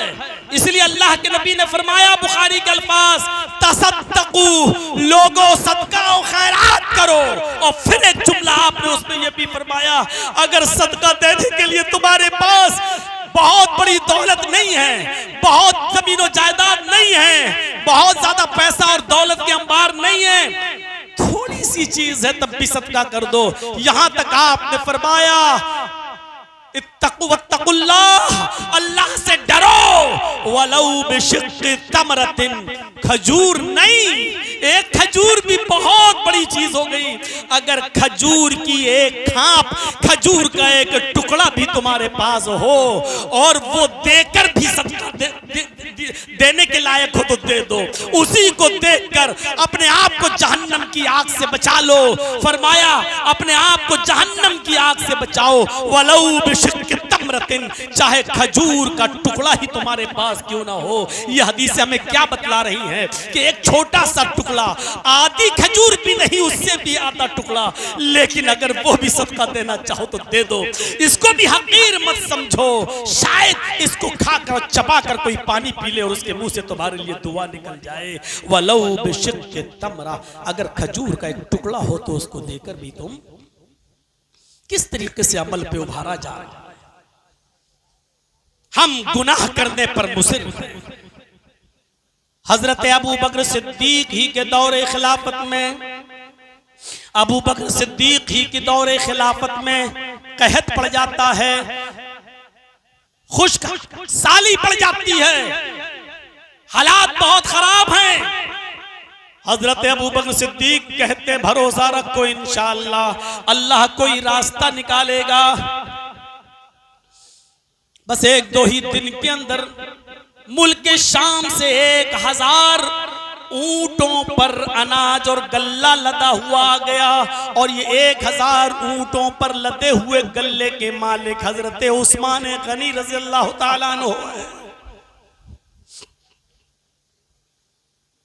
और सुनिए 1000 ऊंट और उस पर लदा हुआ गल्ला कितना होगा। जब मदीने के ताजिरों को पता चला कि अबू बकर के पास बहुत ज्यादा गल्ला आ गया है तो सोचने लगे कहत तो पड़ा ही है, चलो अबू उस्मान गनी से खरीद लिया जाए। ताजिर लोग आए, हजरत उस्मान से कहने लगे हमारे हाथ गल्ला फरोख्त करोगे। उन्होंने कहा कि नफा क्या दोगे। ताजिरों ने कहा कि 10 दिरहम का माल हम आपका 12 दिरहम में खरीदने के लिए तैयार हैं, आप 10 का माल 12 में दे दो। हजरत उस्मान ने कहा नहीं, मुझे इससे भी ज्यादा मिल रहा है।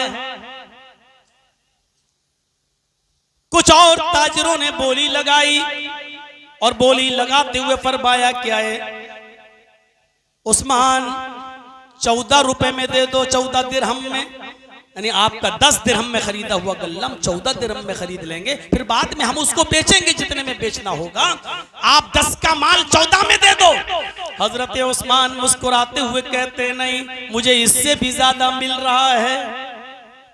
एक तरफ खजूर का टुकड़ा ये देकर जान बचा लो और एक तरफ 1000 ऊंट गल्ले से लदे हुए। मामूली छोटी से छोटी नेकी की भी मिसाल देख लो और बड़ी नेकी की भी मिसाल देख लो।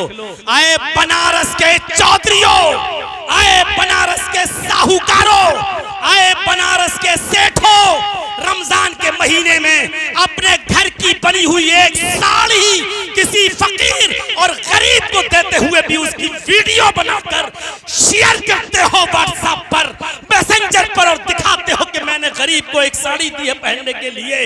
नुमाइश करते हो अपनी फैजाजी और सखावत की और मजाक उड़ाते हो उस गरीब औरत का। शर्म मगर तुम्हें नहीं आती है। हया करो, शर्म करो। इस व्हाट्सएप पर ली जाने वाली तस्वीरों ने, रोजा इफ्तार और उसकी पार्टी की हुई तस्वीरों ने, कुर्बानी के बकरों की फोटोओं ने मेरे भाइयों हमारी इबादतों में रियाकारी पैदा कर दी है, हमें बदअमाली की तरफ ढकेल दिया है। आज हम रमजान में अगर 10 लोगों को भी रोजा इफ्तार कराते हैं तो उसकी भी फोटो और व्हाट्सएप पे शेयर करते हैं कि आज हमारे घर 10 आदमी आए, मैंने आज इनको रोजा इफ्तार कराया है। इन नुमाइशों से बचो, इन अय्यारी और मक्कारी से इज्तिनाब करो। मौलवी जर्जीस का, अब्दुल गफ्फार सल्फी साहब का फोटो लेकर शेयर कर देने से तुम्हें जन्नतुल फिरदौस का सर्टिफिकेट नहीं मिल जाएगा। मेरे भाइयों, इन तमाम किस्म की नुमाइशों से इज्तिनाब करिए और हजरत उस्मान गनी की सीरत को उठाइए।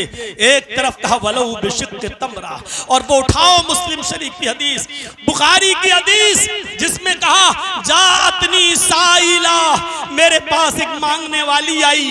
हजरत आयशा फरमाती है कि मेरे पास एक मांगने वाली आई और मेरे पास वमाहा सबियान, उसके साथ दो छोटे छोटे बच्चे थे, बहुत छोटे छोटे बच्चे। मेरे पास कुछ नहीं था देने के लिए, एक खजूर थी, मैंने उसको उठाया और उस औरत को दे दिया, उस औरत को दे दिया। उस औरत ने खुद नहीं खाया, उस खजूर के दो टुकड़े किए, बीच से गुठली निकाल कर फेंक दी, एक टुकड़ा इस बच्चे को दे दिया, एक टुकड़ा इस बच्चे को दे दिया और आगे बढ़ चली गई। ये मुस्लिम के अल्फाज हैं, बुखारी के अल्फाज ये हैं कि मेरे पास 3 खजूरें थी, मैंने वो तीनों खजूरें उस औरत को दे दी। उस औरत ने एक खजूर इस बच्चे को दे दी, एक खजूर इस बच्चे को दे दी और एक खजूर खुद खाने के लिए रख ली। उन बच्चों ने अपनी अपनी खजूरें खा ली, लेकिन बच्चों की नजर माँ की खजूर पर पड़ी तो वो दोनों बच्चे माँ की खजूर पर झपट पड़े। माँ को तरस आ गया, उसने खुद नहीं खाया और उस खजूर के भी 2 टुकड़े करके एक इस बच्चे को दे दिया, एक इस बच्चे को दे दिया और आगे बढ़ गई। नबी अकरम जब घर में आए तो हजरत आयशा ने पूरा वाकया बयान कर दिया। ऐसा ऐसा मैंने मंजर देखा। जानते हो अल्लाह के नबी ने क्या फरमाया? वजबत अलैहिल जन्ना। आयशा, जो औरत अपने बच्चों की परवरिश और बर्दाश्त में आजमाई जाती है, ऐसी औरत पर अल्लाह जन्नत वाजिब कर देता है। इस औरत के लिए जन्नत वाजिब। कहने का मकसद यह है कि हजरत आयशा ने एक खजूर भी सदका करने से गुरेज नहीं किया और उस औरत ने भी उस खजूर को 2 टुकड़े करके आधा इसको और आधा इसको दे दिया। हमें समझना चाहिए मेरे प्यारे साथियों, हकीर नहीं समझना चाहिए एक छोटी से छोटी नेकी को भी। हजरत उस्मान गनी की नेकी देखिए कितनी बड़ी है। क्या कहते हैं कि मुझे तुम 10 का माल 14 में लोगे, हमें इससे भी ज्यादा प्रॉफिट मिल रहा है। सारे ताजिरों ने मिलकर कहा आखिरी बोली लगाता हूं। का क्या? का 10 का माल 15 में लेने के लिए तैयार हूं। 10 का माल 15 में दे दो, बस बहुत है। 10 दिरहम में आपने खरीदा, 15 में मुझे दे दो। हजरत उस्मान कहते हैं इससे भी ज्यादा लगा सकते हो तो लगाओ, मुझे इससे भी ज्यादा मिल रहा है। उन ताजिरों ने क्या कहा सुनिएगा। उस्मान क्या कहा? उस्मान मत बेचिए, हमें मत दीजिए, नहीं ले रहे। लेकिन ये बताइए कि मदीने के सारे ताजिर तो यहां बैठे हुए हैं, जो लोग माल बेचने और खरीदने वाले हैं सब तो यहीं मौजूद हैं, फिर हमसे ज्यादा कौन है? हम तो आपका माल 10 से का 15 में ले रहे, 15 से ज्यादा आपको कौन दे रहा है? मदीने के सारे बड़े बड़े ताजिर तो यहाँ बैठे हुए हैं। फरमाया तुमसे भी ज्यादा माल, इवस प्रॉफिट और फायदा मुझे अल्लाह रब्बुल आलमीन दे रहा है। तुम 10 का माल 15 में ले रहे हो और मेरा अल्लाह 1 दिरहम का माल 10 दिरहम में ले रहा है, यानी 1 का 10 गुना दे रहा है। 1 दिरहम का माल मैं अल्लाह की राह में खर्च करूंगा, अल्लाह 10 दिरहम के सदके का सवाब देगा। तुम तो हमें 10 का 15 दे रहे हो और मेरा रब तो मुझे 1 का 10 दे रहा है। और 1000 ऊंट जो अनाज और गल्लों से लदे हुए थे, सब का सब मदीने के कहत शुदा लोगों में जो परेशान थे उन गरीबों में तकसीम कर दिया। ये पढ़ते हुए कि मन जा बिल हसनती फलहू बिअश्रि अमसालिहा। अल्लाह तबारक व तआला ने कुरान में फरमाया मन जा बिल हसना, जो एक नेकी करेगा फलहू बिअश्रि अमसालिहा, उसको 10 नेकियों का सवाब मिलेगा, उसको 10 गुना सवाब दिया जाएगा। तो मैं 1000 गल्ले और अनाज से लदे हुए ऊंटों को अल्लाह की राह में सदका खैरात कर रहा हूं, अल्लाह मुझे 10,000 ऊंटों पर लदे हुए गल्ले का सवाब देगा। 1 दिरहम के माल के सदके का सवाब 10 दिरहम के माल के सदके के बराबर देगा। और कर दिया। एक तरफ हजरत आयशा का 1 खजूर सदका कर देना और एक तरफ उस्मान गनी रज़ी अल्लाह तआला अन्हु का 1000 गल्ले से लदे हुए ऊंटों का तकसीम कर देना। ये हदीस और सीरत की किताबों में ये वाकयात मिलेंगे, लेकिन कोई नुमाइश नहीं थी, कोई रिया नहीं थी, कोई दिखावा नहीं था। मेरे भाइयों, मोमिन और मुनाफिक में यही तो फर्क होता है। मोमिन छोटे से छोटा गुनाह को भी पहाड़ के बराबर समझता है। पहाड़, पता नहीं क्या हो गया है हमसे। और मुनाफिक बड़े से बड़े गुनाह को भी ये समझता है, बड़े से बड़ा गुनाह, पहाड़ जैसे गुनाह को भी वो नाक पर बैठी हुई मक्खी तसव्वुर करता है, वैसे किया और उड़ा दिया, यानी कुछ है ही नहीं। मोमिन और मुनाफिक की पहचान समझ लीजिएगा। मोमिन छोटे से छोटे गुनाह को भी पहाड़ के बराबर तसव्वुर करता है, और मुनाफिक बड़े से बड़े गुनाह को भी नाक पर बैठी हुई मक्खी तसव्वुर करता है। मोमिन मुसीबत को तरजीह देता है और मुनाफिक मासियत को तरजीह देता है। मोमिन मुसीबत को तरजीह देता है, मुसीबत उठाना गवारा कर लेगा लेकिन मासियत का काम नहीं करेगा, और मुनाफिक मासियत का काम तो कर जाएगा लेकिन मुसीबत उठाना गवारा नहीं करेगा। जिन लोगों ने शेख सादी रहमतुल्लाह अलैह की किताब गुलिस्तां पढ़ी होगी फारसी में, उस गुलिस्तां के अंदर उनको एक वाकया मिला होगा, एक फकीर का। मैं नहीं कहता हूं कि ये किसी सीरत की किताब का वाकया है, मैं नहीं कहता हूं कि ये कोई हदीस का वाकया है, लेकिन शेख सादी की किताब गुलिस्तां बोस्तां में लिखा हुआ ये वाकया भी किसी इबरत से कम नहीं है। कि वो लिखते हैं अपनी किताब गुलिस्तां के अंदर कि एक जंगल में फकीर रहता था, फकीर, और उस जंगल के किसी खतरनाक खूनख्वार शेर ने उस फकीर को जख्मी कर दिया, उस फकीर को जख्मी कर दिया। फकीर बुरी तरीके से जख्मी हो गया, लेकिन जख्मी होने के बाद भी फकीर के मुंह से एक जुमला निकल रहा है, अल्हम्दुलिल्लाह अल्हम्दुलिल्लाह। लोगों ने फकीर से पूछा, बाबा तुम्हारे मुंह से ये अल्हम्दुलिल्लाह जुमला क्यों निकल रहा है? तुम जख्मी हो, पूरा जिस्म जख्मों से चूर है, खून बह रहा है, और ऐसी परेशानी और मुसीबत में भी तुम अल्हम्दुलिल्लाह अल्हम्दुलिल्लाह कह रहे हो। तो शेख सादी ने फरमाया, अल्हम्दुलिल्लाह मुसीबती गिरफ्तारम, अल्लाह का शुक्र है कि मैं इस मुसीबत में गिरफ्तार हूं। अल्लाह का शुक्र मैं अदा कर रहा हूं कि मैं मुसीबत में गिरफ्तार हूं, न बेमासियती गिरफ्तारम, न कि मैं मासियत में और गुनाह के कामों में गिरफ्तार हूं। यानी इस हाल में भी मैं गुनाह के काम में गिरफ्तार नहीं हूं, मैं मुसीबत में गिरफ्तार हूं। यानी मुसीबत झेलना पर मंजूर है, लेकिन मासियत और गुनाह का काम करना हमें मंजूर नहीं है। मेरे भाइयों, हजरत यूसुफ अलैहिस्सलातु वस्सलाम की जिंदगी उठाकर देख लो, उनके सामने भी दोनों रास्ते एक साथ जमा हो गए थे। एक तरफ मुसीबत का रास्ता था और एक तरफ मासियत का रास्ता था। कुरान से सीखिए, हजरत यूसुफ अलैहिस्सलातु वस्सलाम ने मुसीबत के रास्ते को अख्तियार कर लिया, लेकिन मासियत और नाफरमानी का रास्ता इख्तियार नहीं किया। पढ़िए, वो यूसुफ जो हालत सिगरे सिन्नी में अपने सोतेले भाइयों के हसद का शिकार हो गए, और सोतेले भाई अपने बाप को बहलाने और फुसलाने में कामयाब हो गए और उनको जंगल में ले आए। और घर आने के बाद यूसुफ अलैहिस्सलातु वस्सलाम को एक बियाबान वीरान कुएं में फेंक देने के बाद जब वो अपने घर में आए तो अपने बाप से उन्होंने यही जुमले कहे, या आबाना इन्ना ज़हबना नस्तबिकु व तरकना यूसुफ इंद मताइना फ़अकलहु ज़िब। आए मेरे अब्बू जान, आए अब्बा जान, अरे मेरे प्यारे अब्बू, हम यूसुफ अलैहिस्सलातु वस्सलाम को जंगल में ले गए। अब एकदम घबरा मत जाइएगा, जैसे बैठे हो वैसे ही बैठे रहिएगा। या बाना इन्ना ज़हबना नस्तबिकु व तरकना यूसुफ इंद मताइना फाकलहु ज़ेबु। आए अब्बू,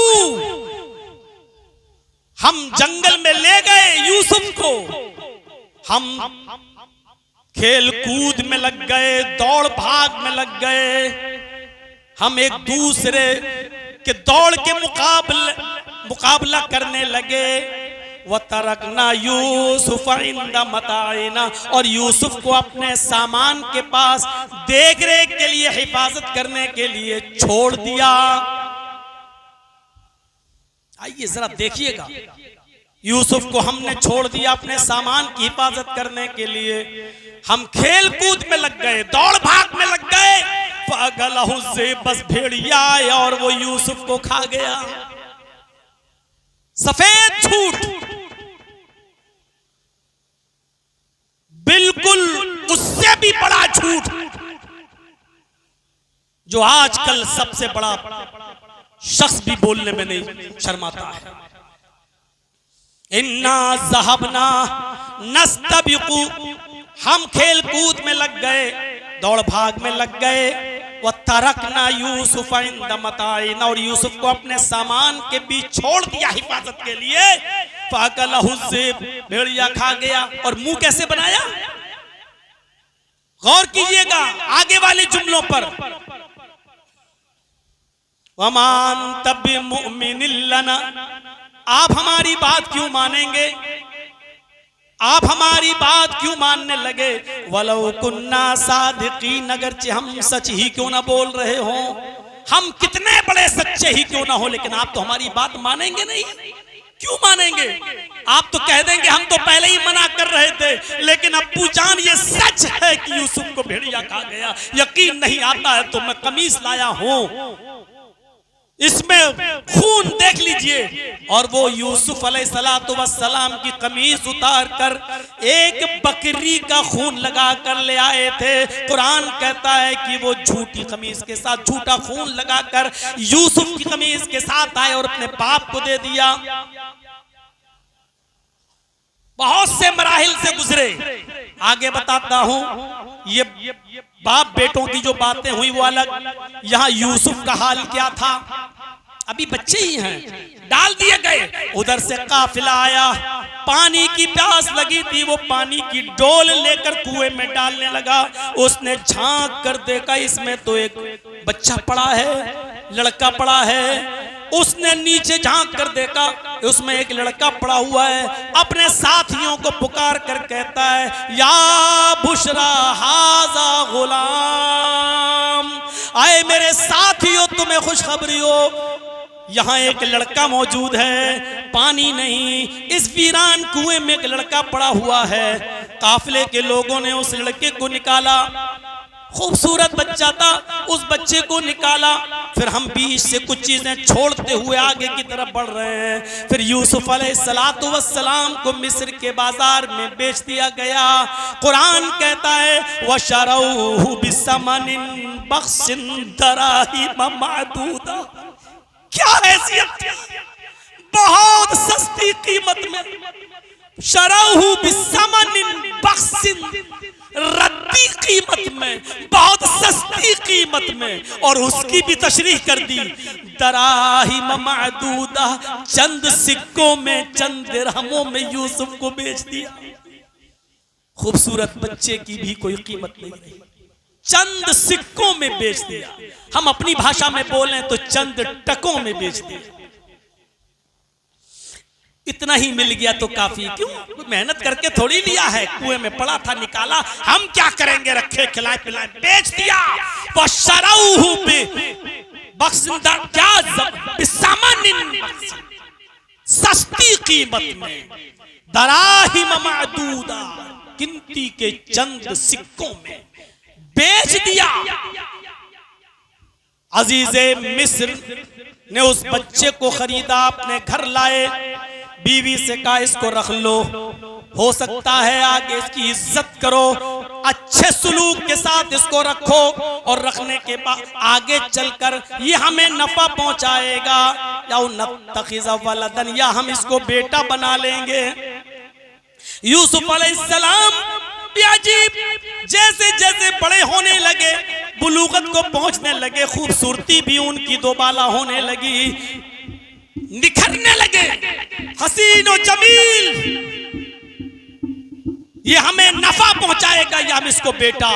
बादशाह मिस्र की बीवी बेटा बनाने के लिए कब तैयार। जैसे ये बड़े होते गए, उधर बादशाह मिस्र की बीवी भी उनकी खूबसूरती और हुस्न जमाल पर माइल होती गई।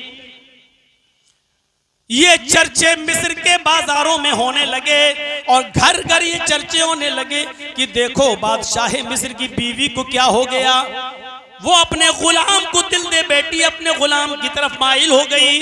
अरे वो अपने उस खरीदे हुए गुलाम पर ही अपनी जान छिड़कने लगी।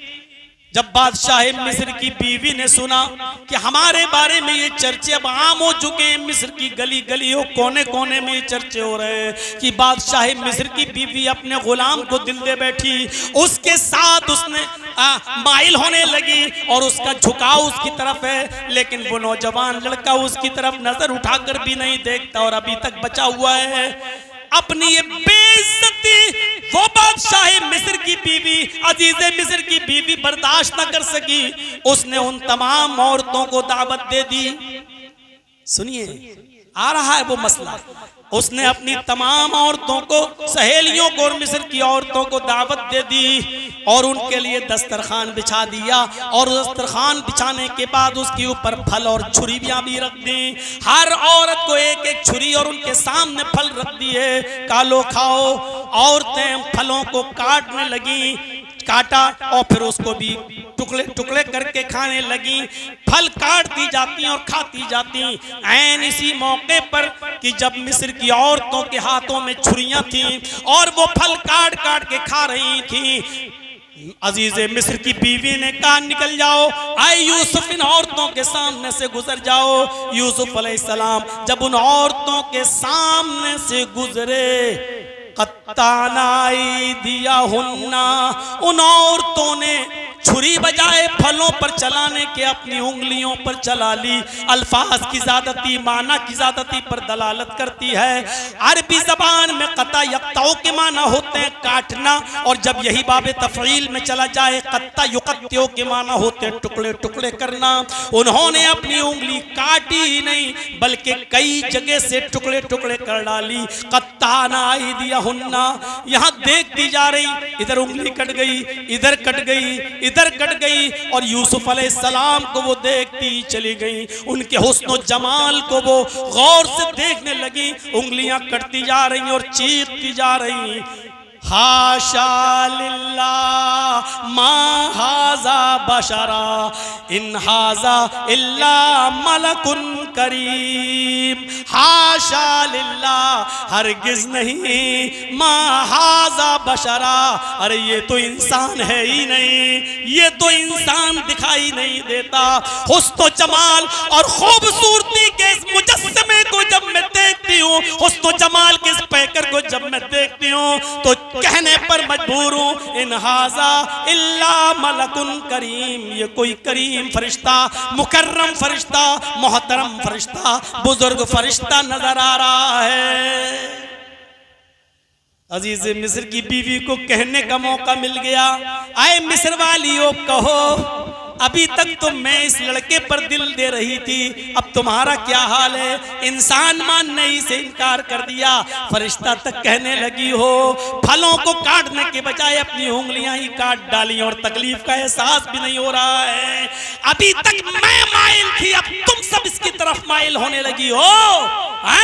बताओ अब मैं क्या करूं? अपने दिल के हाथों मजबूर हूं और आज भरे मजमे में मैं ये कहती हूं, आए और तो तुम्हारे सामने मैं कहती हूं, अभी भी मैं इसको अपनी गिरफ्त में लेके रहूंगी। बुरा इरादा जो मैंने किया है उस काम के लिए मैं इसको इस्तेमाल करके रहूंगी। अगर इसने मेरी बात ना मानी तो ये जेल में सड़ेगा, ये जेल में जाएगा।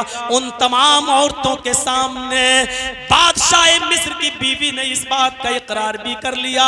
मेरे भाइयों फिर एक मौका आया, अजीज मिस्र की बीवी ने यूसुफ से कहा उठो चलो। कहा कहाँ चलो? कहा जहां मैं लेके चल रही हूँ। घर में रहते थे, वहीं खाते थे पीते थे, इसलिए अपनी मालिकन की बात तो मानना ही थी। उठे और अजीज मिस्र की बीवी के साथ चल दिए। इस दरवाजे से दाखिल हुए, बादशाह मिस्र की बीवी ने वो दरवाजा बंद कर दिया और आगे बढ़ो। दूसरा दरवाजा खोला और आगे ले गई। दूसरा दरवाजा भी बंद कर दिया, तीसरे दरवाजे में ले गई। यहां से भी और आगे बढ़ो, तीसरा दरवाजा बंद कर दिया। कुरान ने गुल्क़तिल बाब नहीं कहा, गुल्क़तिल अबवाब। उसने एक दरवाजा बंद नहीं किया बल्कि बहुत सारे दरवाजों को बंद कर लिया। जमा इस्तेमाल हुआ है, यानी वो कई दरवाजों को पार करने के बाद यूसुफ को जिस रूम में ले गई वही उसका स्पेशल रूम था। और रूम में जाने के बाद वो बिस्तर पर बैठ जाती है और यूसुफ से कहती हाय तलक, आए यूसुफ आ जाओ, आओ। परसों से मैं तुम्हारे हुस्न जमाल को देख देख कर मैं परेशान हूँ और तुम्हारे लिए मरी जा रही हूँ। आज तुम्हें इतने अंदर ले आई हूँ, आज मुझे अपने मकसद में कामयाब होना है। आए यूसुफ आ जाओ मेरे पास, आज कोई नहीं देख रहा है। आए यूसुफ तुम मेरे करीब आओ, आज मेरी उस आरज़ू को पूरा करो जो मैं बरसों से चाहती थी और तुम्हारे बालिग होने का इंतजार कर रही थी। यूसुफ अलैहिस्सलातु वस्सलाम की ज़बान से जो जुमला निकला वो पहला जुमला यही था, माअज़ल्लाह, मैं अल्लाह की पनाह चाहता हूँ। उसने मुझे अब तक आपके घर में बहुत अच्छी तरीके से रखा है। जालिम लोग कभी कामयाब नहीं होते हैं। अगर मैंने तुम्हारे साथ गलत काम किया तो ये बादशाह मिस्र का हक मारना हुआ और हक मारने वाला जालिम होता है और अल्लाह जालिमों को कभी पसंद नहीं करता और जालिम कभी कामयाब नहीं होते। मैं ये काम नहीं कर सकता। यूसुफ भागे, अजीज मिस्र की बीवी ने भागने में कामयाब हो गए, लेकिन दूसरा दरवाजा बंद था। किसी तरीके से दूसरा दरवाजा खोलकर भागने में कामयाब हो गए। तीसरा दरवाजा एक और आया, यूसुफ अलैहिस्सलाम तीसरे दरवाजे को खोलकर भागने में कामयाब हो गए। अब मुझे नहीं मालूम कि ये जमा कसेगा आगे कितने दरवाजों पर आता है। आखिरी दरवाजा आया, उसका हिस्सा पकड़े हुए थे, कुंडल पकड़े हुए थे, उसको खोलकर भागना चाहते थे, लेकिन अजीज मिस्र की बीवी ने पीछे से कमीज पकड़ ली। यहाँ ये सूरत हाल है कि यूसुफ अलैहिस्सलाम दरवाजे का ये कुंडल पकड़े हुए हैं और बादशाह मिस्र की बीवी पीछे से उनकी कमीज पकड़े हुए हैं। उसने कमीज को खींचा, कमीज फटती चली गई और यूसुफ अलैहिस्सलाम उस दरवाजे के कुंडल को पकड़ते हुए पीछे की तरफ आते चले गए। दरवाजा तो खुल गया, लेकिन यूसुफ अलैहिस्सलाम जमीन पर गिर पड़े। जैसे ही दरवाजा खुला, उधर बादशाह मिस्र की बीवी गिरी है, उसी के पास यूसुफ अलैहिस्सलाम गिरे हैं। पीछे से कमीज फटी हुई है और सामने दरवाजा खुलते ही अजीज मिस्र खड़ा है। फौरन खड़ी होती है और कहती है उस लड़के की, उस शख्स की सजा क्या होनी चाहिए जो आपके अहल पर बुरी नजर डाले, जो आपकी बीवी पर गलत नजर डाले, उल्टा चोर कोतवाल को डांटे। मेरे भाइयों, अजीज मिस्र की बीवी ने फौरन इल्जाम लगाना शुरू कर दिया। हजरत यूसुफ ने जिस अंदाज में सफाई दे सकते थे दी, लेकिन वो पहले ही वादा कर चुकी थी, ऐलान कर चुकी थी कि मैं आई यूसुफ, अगर तुमने मेरी ख्वाहिश पूरी नहीं की तो तुम जेल में सड़ोगे। मेरे भाइयों, जरा गौर करो, बादशाह मिस्र की बीवी की तरफ से मिलने वाला ऑफर कितना बड़ा ऑफर था। वो कह रही थी आओ मेरे पास, और घर की मालिकन हो और अजीज़े मिस्र बादशाह मिस्र की बीवी हो, दौलत की कमी नहीं, ऐशो आराम की कमी नहीं। अगर यूसुफ अलैहिस्सलाम उसकी बात मान लेते तो किसी चीज की कमी होने देती वो। पांचों उंगलियां यूसुफ की घी में थी। यूसुफ अलैहिस्सलाम के पास दो रास्ते थे, या तो अजीज़े मिस्र की बीवी की बात मानकर अल्लाह की नाफरमानी करें, मासियत का काम कर जाएं, या बादशाह मिस्र की बीवी की बात ना मानकर मुसीबत का रास्ता अख्तियार करें, यानी जेल खाने में चले जाएं। यूसुफ अलैहिस्सलाम के सामने जब ये दोनों रास्ते आए, अल्लाह मैं क्या करूं, इस औरत की बात मान लेता हूं तो तेरी नाफरमानी, और नहीं मानता हूं तो जेल खाना, पता नहीं कितने साल सड़ना पड़े, रहना पड़े।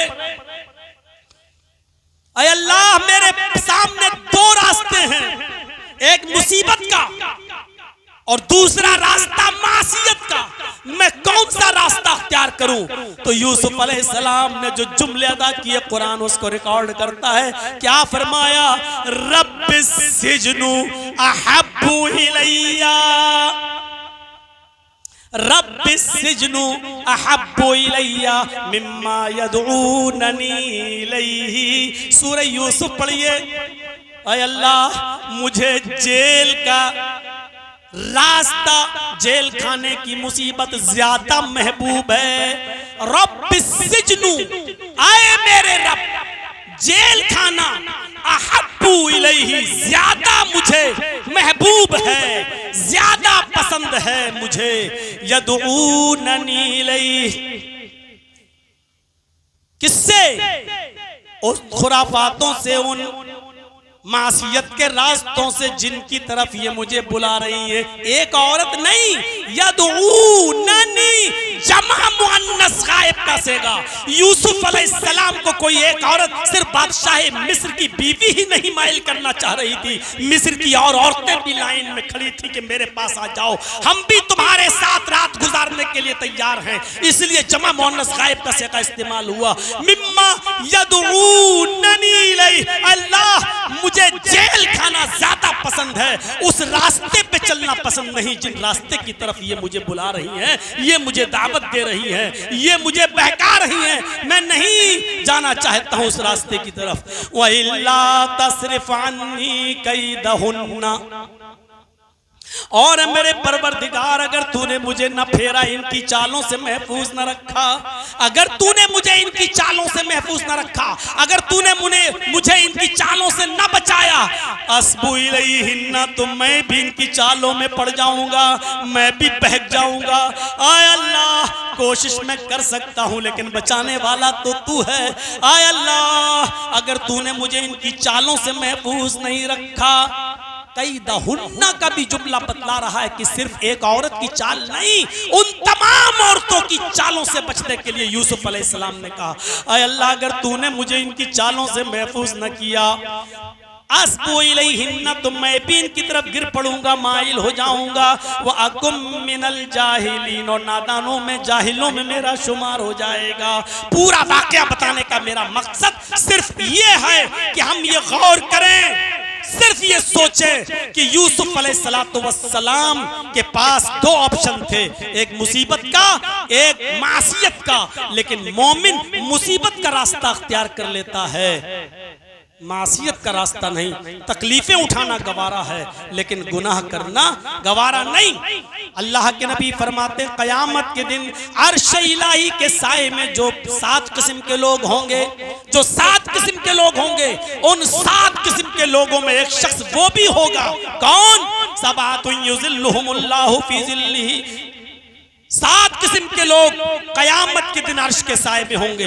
ला ज़िल्ला इल्ला ज़िल्लुहु, इमामुन आदिल व शाबुन नशा फी इबादतिल्लाह व रजुलुन क़ल्बुहु मुअल्लकुन फिल मसाजिद व रजुलुन तलबतहु इम्राअतु ज़ात मनसबि व जमाल फ़क़ाल इन्नी अख़ाफ़ुल्लाह। 7 किस्म के लोग जो अर्श के साए में होंगे, उनमें एक शख्स वो भी होगा जो गुनाहों पर ताकत रखने के बावजूद, लड़की बुला रही हो गलत काम के लिए और उसके पास सारे मौके भी हों, लेकिन इन तमाम मौके होने के बावजूद भी वो कह दे, इन्नी अख़ाफ़ुल्लाह, मैं अल्लाह से डरता हूँ और ये गलत काम की तरफ मैं नहीं बढ़ सकता। मेरे भाइयों, ये मुसीबत का रास्ता अख्तियार कर लेना ये मोमिन की पहचान है। लेकिन मासियत में पड़ने वाला मुनाफिक, बदअमल और गुनाहगार होगा, वही शख्स मेरे भाइयों मासियत का रास्ता अख्तियार करेगा। तो ये तमाम चीजें जो मैंने आपके सामने रखी हैं, शेख सादी का वाकया, यूसुफ अलैहिस्सलाम का वाकया, और इसी तरीके से मैंने ये वाकया है जिस अर्श के साए में जो लोग होंगे, हमें गौर करना चाहिए। इसलिए बुराई, अब मैं उस तरफ भी थोड़ा सा आपको ले लूं, बुराई जब हम छोड़ने की कोशिश करेंगे तो बुराइयों को छोड़ेंगे, लेकिन हम छोड़ना ही नहीं चाहें। बुराई नेकी नेकी को जन्म देती है और बुराई बुराई को जन्म देती है। आप फजर की नमाज अगर जमात के साथ पढ़ लेंगे तो जोहर पढ़ने में आपको अच्छा लगेगा, नहीं मैंने फजर पढ़ी है। जब इतनी मुश्किल नमाज जमात के साथ तर्क नहीं हुई तो अब जोहर में भी जाऊं। फजर की नमाज जमात से पढ़ी, इस नेकी ने आपके लिए जोहर आसान कर दिया। जोहर पढ़ी तो असर आसान कर दिया। मैं असर पढ़ने के बाद मगरिब कैसे छोड़ दूं? 3 वक्त की पढ़ चुका हूं, चौथी कैसे छोड़ूं? नहीं मैं जाऊंगा। अब आपने असर भी पढ़ ली, मगरिब भी पढ़ ली और ईशा भी पढ़ ली। आपने जहां एक नेकी उठकर की सुबह, उस एक नेकी की वजह से आपकी 5 वक्त की नमाजें बड़ी आसानी के साथ अता हो गई। और जहां आप उठकर सुबह फजर में सुस्ती कर गए, नहीं उठे, पढ़े ही नहीं, अब जोहर की अजान की आवाज आई, अरे जब हमने फजर नहीं पढ़ी तो अब जोहर क्या पढ़ेंगे? अरे छोड़ो, पढ़ना है तो 5 वक्त की पढ़ो, नहीं तो क्या फायदा। असर की अजान का वक्त आया, अरे जब फजर भी छूटी जोहर भी छूटी तो अब असर क्या करेंगे? अरे ऐसी नमाज पढ़ने से क्या फायदा कि 2 टाइम की पढ़ो, 3 टाइम की छोड़ दो, 3 की पढ़ो, 2 की छोड़ दो। आपने एक नमाज छोड़ी और आपकी 5 नमाजें छूट गई, क्योंकि शैतान फिर वही चीजें डालता है। नेकी नेकी को जन्म देती है और बुराई बुराई को जन्म देती है। एक बुराई आप करेंगे, फिर वो बुराई दूसरी बुराई की तरफ आपको भारेगी। जब दूसरा गुनाह कर बैठेंगे, आपका हौसला और बुलंद होगा, आप तीसरा गुनाह भी आसानी से करेंगे। उस आदमी की तरह जो अपनी बेटी के लिए कोई नेक दीनदार लड़के की तलाश में निकला कि मेरी एक ही बेटी है और मैं अपनी बेटी के लिए कोई रिश्ता तलाश करूं, अपनी बेटी के लिए कोई रिश्ता में मांगूं और कोई हमें लड़का मिल जाए अच्छा दीनदार। वो निकला, उसको पता चला कि फला फला जगह एक लड़का खाली है और वो मेरी बेटी के लिए बड़ा मुनासिब है, कद तो कामत भी ठीक है, अच्छा कमाता खाता भी है। गया, निकाह का पैगाम उस लड़के को देने से पहले सोचता है उस लड़के के बारे में थोड़ी सी जानकारी हासिल कर लूं, कैसा है। उसके पड़ोसी से पूछना शुरू किया, क्योंकि पड़ोसी पड़ोसी के हालात से ज्यादा वाकिफ होते हैं। तो उसने पड़ोसी से पूछा, भाई मैं अपनी बेटी का रिश्ता इस लड़के के साथ जो तुम्हारे घर के बगल में रहता है मैं करना चाहता हूँ, मैं आपसे जानना चाहता हूँ मेरी लड़की गलत जगह न फंसे, इसलिए मैं चाहता हूँ कि अच्छा लड़का मिले, तुम्हें उसके बारे में अच्छा तजर्बा होगा, मुझे बताइए वो लड़का मेरी बेटी के लिए कैसा रहेगा। उस पड़ोसी ने जवाब दिया, लड़का तो ठीक है, खाते पीते घर का है, अच्छा है, सब कुछ ठीक है, लेकिन उसके अंदर एक बुराई है और वो बुराई यह है कि वो प्याज बहुत खाता है। लड़की का बाप कहता है, अरे भाई मैं प्याज खाने से क्या दिक्कत है यार, अल्लाह के रसूल ने कच्चा प्याज कच्चा लहसुन खाकर मस्जिद में जाने से मना किया है। कच्चा प्याज और कच्चा लहसुन हराम करार थोड़ी दिया है। प्याज खाता तो क्या हुआ, मैं समझा नहीं तुम्हारी बात। पड़ोसी कहने लगा, नहीं हर वक्त प्याज नहीं खाता है वो, 24 घंटे वो प्याज नहीं खाता है, वो प्याज तभी खाता है जब वो शराब पीता है। शराब पीते वक्त उसको प्याज चाहिए। लड़की का बाप कहता, ओह इसका मतलब शराबी है। पड़ोसी कहता है, नहीं नहीं ऐसी भी बात नहीं है कि वो 24 घंटे शराब पीता हो, हर वक्त वो शराब नहीं पीता है। अच्छा तो कब पीता है? वो शराब तब पीता है जब वो तवाइफ के कोठे पर जाता है। लड़की का बाप कहता, बड़े अजीब इंसान हो, हर वक्त शराब नहीं पीता है, लेकिन शराब तब पीता है जब उसको तवाइफ के कोठे पे जाना होता है। इसका मतलब यह है कि वो तवाइफ के कोठे पर भी जाता है। पड़ोसी कहने लगा, नहीं नहीं वो हर वक्त तवाइफ के कोठे पर नहीं जाता है, बल्कि तवाइफ के कोठे पर वो तब जाता है जब जुए में बहुत सी रकम जीत कर आता है, जब उसके पास पैसा बहुत ज्यादा हासिल हो जाता है उसको, तब वो तवाइफ के अड्डे पर जाता है और कोठे पर जाता है। लड़की का बाप कहता, वाह साहब बड़ी अच्छी तरीके से तुम लड़की के अंदर ये सारी बातें बताते हुए उसका बचाव भी करते जा रहे हो कि हर वक्त नहीं करता। अरे प्याज खाने तक तो मामला ठीक था, लेकिन प्याज खाने के बाद वो शराबी भी निकला। शराब के बहाने वो तवाइफ के कोठे पर भी जाने वाला नजर आ गया, और तवाइफ के कोठे पर भी वाह कितना नेक लड़का है, हर वक्त नहीं जाता, जब वो जुए में बहुत सा माल जीत कर आता है तब जाता है। वाह साहब, इसका मतलब वो जुआरी बीवी है। कहने लगा हर वक्त वो जुआ नहीं खेलता है, उसके अंदर ये अच्छाई है कि वो रोजाना जुआ नहीं खेलता है और हर वक्त भी वो जुआ नहीं खेलता है। वो जुआ भी तब खेलता है जब चोरी करके बहुत सामान लेकर आता है, या किसी के घर में बड़ा डाका डालकर जब वो आता है और उसके पास जब बहुत माल होता है तब वो मेरे भाइयों जुआ खेलता है। लड़की का बाप कहता बस करो बाबा, अब तुम अपने पास रखो। इन तमाम चीजों के बाद भी तुम यही कह रहे हो कि हर वक्त नहीं करता है। अच्छा हुआ कि तुम्हारे पास आकर पता चल गया कि वो शराबी भी है, कोठे पर भी जाता है, वो जुआरी भी है और साथ में चोर और डकैत भी है।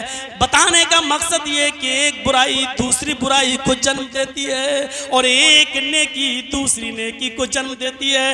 इसलिए नेकी का माहौल अपनाओ और माहौल वातावरण समाज का और मुआशरे का नेक बना दो। सुन लो, जिस इंसान को जैसी लत लग जाती है वो वैसा ही काम करता है। इसलिए अपने माहौल को, समाज को इतना नेक माहौल बना दो कि यही नेकियों की लत लग जाए।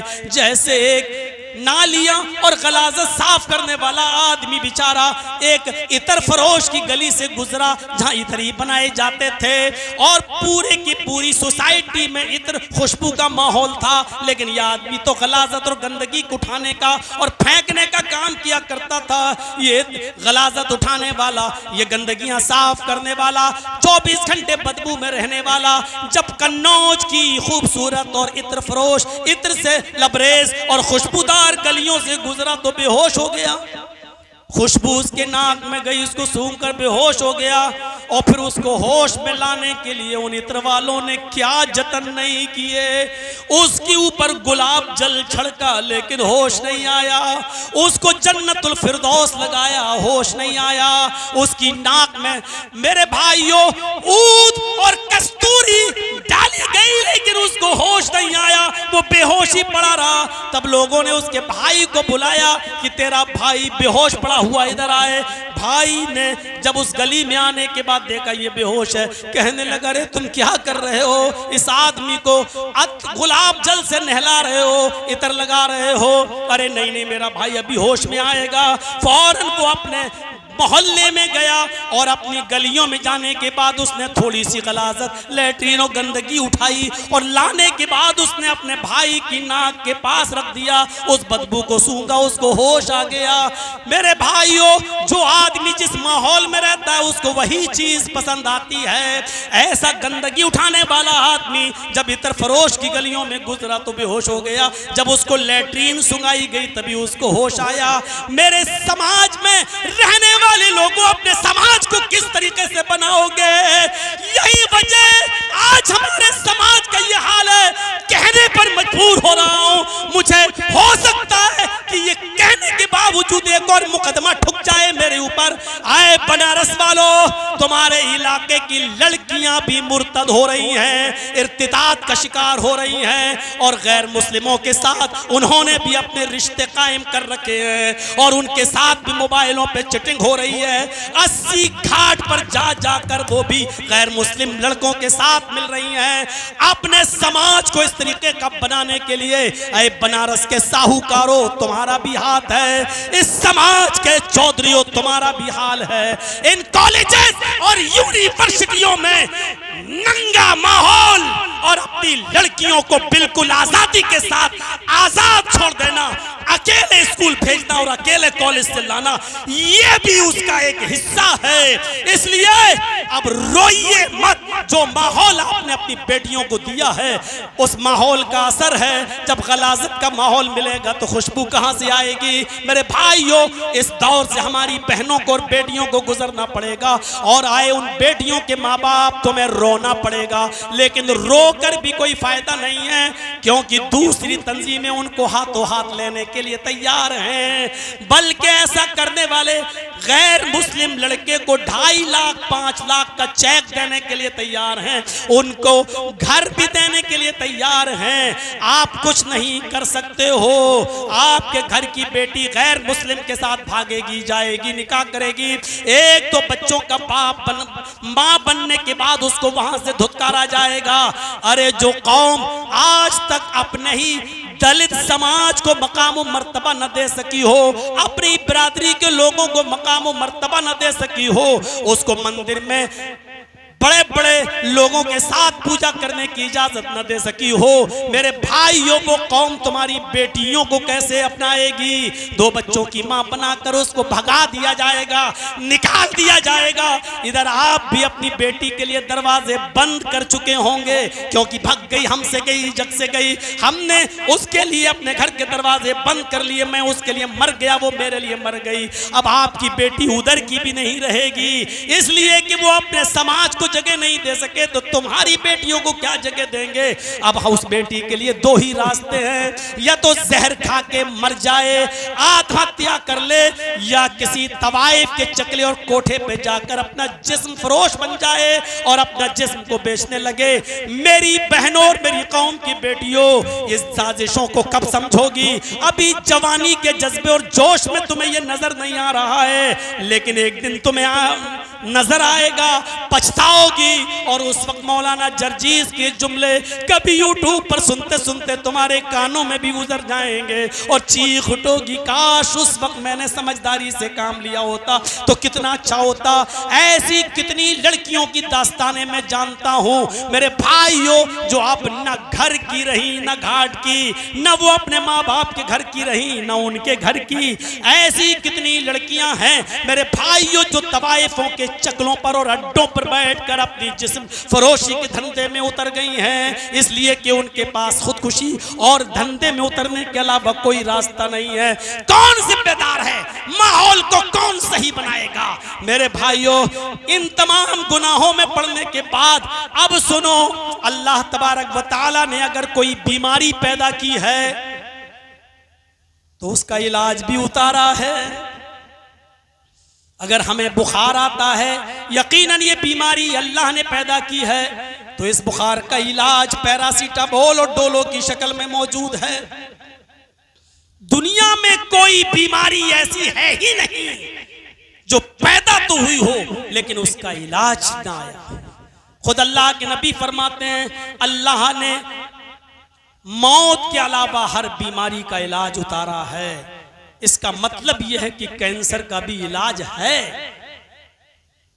बीमारी है कैंसर तो उसका इलाज भी है। यह अलग बात है कि हमारी महदूद अकल और हमारी महदूद तालीम अभी उसकी खोज न कर सकी हो, और कल अल्लाह का दिया हुआ अता करदा इल्म हमें कैंसर की बीमारी का इलाज भी ढूंढवा दे और तलाश करवा दे। अभी नहीं तो कल मिलेगा, क्योंकि बीमारी है तो उसका इलाज भी है। अल्लाह ताला ने हमें और आपको इस दुनिया में उतारा है। अगर नेकियों की सलाहियत दी है तो गुनाहों की सलाहियत भी दी है, और गुनाह अगर उसने उतारे हैं तो उन गुनाहों का तिर्याक और इलाज भी उतारा है। ऐसा हो ही नहीं सकता कि अल्लाह ने इंसान को गुनाह करने की ताकत तो दी हो लेकिन गुनाह के बाद उसका इलाज ना बताया हो, बीमार तो किया हो लेकिन बीमारी का इलाज ना हो, ऐसा है ही नहीं। और उसका इलाज क्या है? अल्लाह तबारक व ताला फरमाता है, या अय्युहल्लज़ीना आमनू तूबू इलल्लाहि तौबतन नसूहा असा रब्बुकुम अन युकफ्फिरा अन्कुम सय्यआतिकुम व युदखिलकुम जन्नातिन तजरी मिन तहतिहा अल-अनहार। आए मेरे बंदो, आए ईमानो वालो, आए मुसलमानो, तूबू इलल्लाहि तौबतन नसूहा, अल्लाह से खालिस और सच्ची तौबा करो। तौबा तो गुनाहों से ही की जाती है ना, जब गुनाह नहीं तो तौबा कैसी? तौबा करो, गुनाह उतारा है तो उसका इलाज भी बताया है, लेकिन तौबा के साथ साथ तौबतन नसूहा कहा है। पानी नहीं होगा, तौबतन नसूहा भी कहा है। तौबा करो खालिस और सच्ची। तौबतन नसूहा जानते हो क्या है? सुन तो लेते हो, तौबतन सच्ची तौबा करो। है क्या तौबा? कोई गुनाह हमसे हुआ, तौबतन नसूहा की तशरीह में हम बताना चाह रहे हैं आपको। कोई गुनाह हमसे हो गया, उसका एहसास हो रहा है हमसे, अब क्या करो? सबसे पहले नदामत, पहली चीज, ये हमसे क्या हो गया, अल्लाह ये तो गुनाह कर बैठा हूं। इस गुनाह के हो जाने के बाद नदामत हो, शर्मिंदगी हो, नहीं होगी। यहां से जाने के बाद ही व्हाट्सएप चालू हो जाएंगे, यहां से जाने के बाद ही गुफ्तगू होगी। और यहां पर भी जो लोग लगे होंगे वो इशारे करके, देखा नहीं मौलाना ने क्या कहा, ये सब कुछ चलेगा।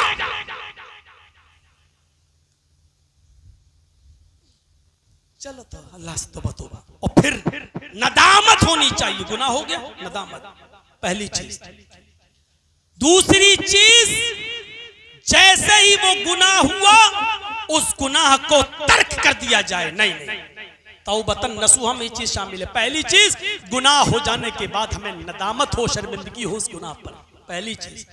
दूसरी चीज, फौरन तर्क कर दिया जाए, अब नहीं करो, नहीं ये गुनाह फौरन छोड़ दो। नहीं नहीं, जैसी याद आई ये गुनाह है, छोड़ दो। जर्जी साहब भी शराब पी रहे हैं, पी नहीं रहे हैं, मिसाल दे रहे हैं, शराब है तो हराम है, गलत, छोड़ दो। अरे ये क्या हुआ, एक दो घूंट पी गया, ये नदामत हुई। पूरा नहीं पिया, एकदम नहीं, छोड़ दिया, नहीं, नहीं, नहीं, ये फौरन छोड़ दिया। दूसरी चीज। और तीसरी, अरे अभी चला जाएगा, फेंक दिया, फोड़ दिया, आय अल्लाह आइंदा मैं कभी शराब को हाथ नहीं लगाऊंगा। ये तीन चीजें अगर आपकी तौबा में शामिल है तो तौबतन नसूहा। मौलाना एक भी चीज शामिल हो जाए तो बहुत बड़ी बात है। रमजान का महीना आएगा, अल्लाहुम्मा इन्नका अफ़्वुन तुहिब्बुल अफ़्व फ़अफ़ु अन्नी, अल्लाहुम्मा इन्नका अफ़्वुन तुहिब्बुल अफ़्व फ़अफ़ु अन्नी। ईद का दूसरा दिन आया, घुस गए स्ट्रीट टू देखने के लिए, घुस गए पायलों की छनकार और स्टाइलिश गाना और लटक और मटक और झटक देखने के लिए। कहां है नदामत, कहां है तर्के गुनाह, और कहां है हमेशा के लिए उस गुनाह को न करने का आज़्म। कैसी तौबा? क्या करने गए थे रमजान के महीने में? क्यों रातें जागी तुमने और अपनी आंखें फोड़ी? ऐसे ही लोगों के बारे में तो कहा था अल्लाह के रसूल ने, वो कम मिन काइमिन लैसा लहू मिन क़ियामिही इल्ला सहर, कितने ही तहज्जुद गुजार और रातों को जागने वाले, पूरी पूरी रात जागने वाले और क़याम करने वाले ऐसा हैं जिनको एक रत्ती सवाब नहीं मिलता, आंखें फोड़ने के सिवा उनको कुछ नहीं मिलता। गुनाह तो होंगे, गुनाह का इनकार नहीं कर रहा हूं मैं, गुनाह तो होंगे। इंसान को सलाहियत ही देकर भेजा है नेकी की भी और गुनाह की भी। फ़अल्हमहा फुजूरहा व तक़वाहा, हमने इंसान को फिस्क व फुजूर की भी सलाहियत दी है, उसके दिल में डाला है। व तक़वाहा, और बचने की सलाहियत भी दी है। यानी इंसान फिस्को फुजूर काम भी करेगा और अच्छे काम भी करेगा। और यही तो कमाल है, यही तो कमाल है। किस बात का कमाल? इंसान नेकियां भी करता और गुनाह भी करता है। अगर इंसान नेकियां ही नेकियां कर ले और उससे गुनाह ना हो, अल्लाह को ऐसी मखलूक की जरूरत ही नहीं थी इस दुनिया में। ऐसी मखलूक तो अल्लाह के पास पहले से ही मौजूद थी, जिसको फरिश्ता कहते हैं, जिसको गुनाह की सलाहियत ही नहीं थी। अरे हमें और आपको इस दुनिया में क्यों पैदा किया? अगर यह मकसद होता कि इंसानों से गुनाह ही ना हो, तो गुनाह न करने वाली मखलूक तो अल्लाह के पास पहले से थी। और हम और आप क्या इबादत करेंगे? जो फरिश्ते अल्लाह की इबादत करते हैं, खाने काबा है ना, खाने काबा, उसी के सीध में चले जाइए छठे आसमान पर, बैतुल मामूर है, बैतुल मामूर। बैतुल मामूर का फरिश्ते तवाफ करते हैं। फरिश्ते किसका तवाफ करते हैं? बैतुल मामूर का तवाफ करते हैं फरिश्ते। कितने फरिश्ते तवाफ करते हैं? कोई गिनती नहीं। चक्कर लगाते हैं 7 चक्कर। जब बैतुल मामूर के हो जाते हैं, एक तवाफ जब हो जाता है, 7 चक्कर का एक तवाफ जब बैतुल मामूर का हो जाता है, फरिश्ते कर लेते हैं। उसके बाद लाइन में खड़े हो जाते हैं कि दोबारा जब नंबर आएगा तो हम फिर दोबारा तवाफ करेंगे। जब वो लाइन में खड़े हो जाते हैं तो अल्लाह के नबी फरमाते हैं, फिर कयामत की सुबह तक उनका दोबारा नंबर नहीं आएगा। अब गौर कर लीजिए कि कितनी इबादत करने वाले फरिश्ते मौजूद हैं जो एक मर्तबा खाने काबा का तवाफ कर ले। अरे जर्जी साहब तो एक बार उम्रा करके 3 साल बाद फिर दोबारा कराए, फिर एक बार अपने माँ बाप को दोनों को लेकर हज करने गए, तब उम्रा कराए, मौका मिल गया। फिर तवाफ के बाद फिर दूसरे तवाफ दूसरे दिन भी करने का मौका मिल गया, जितने चाहो उतने कर लो। लेकिन फरिश्ते जो एक मर्तबा बैतुल मामूर का तवाफ कर लेते हैं, फिर लाइन में खड़े हो जाते हैं। इमाम कायनात ने फरमाया कयामत की सुबह तक उनका दोबारा नंबर नहीं आएगा। इतने फरिश्ते लाइन में लगे हुए हैं। तो जिन फरिश्तों से गुनाह ना हो, ऐसी मखलूक तो अल्लाह के पास पहले से मौजूद थी।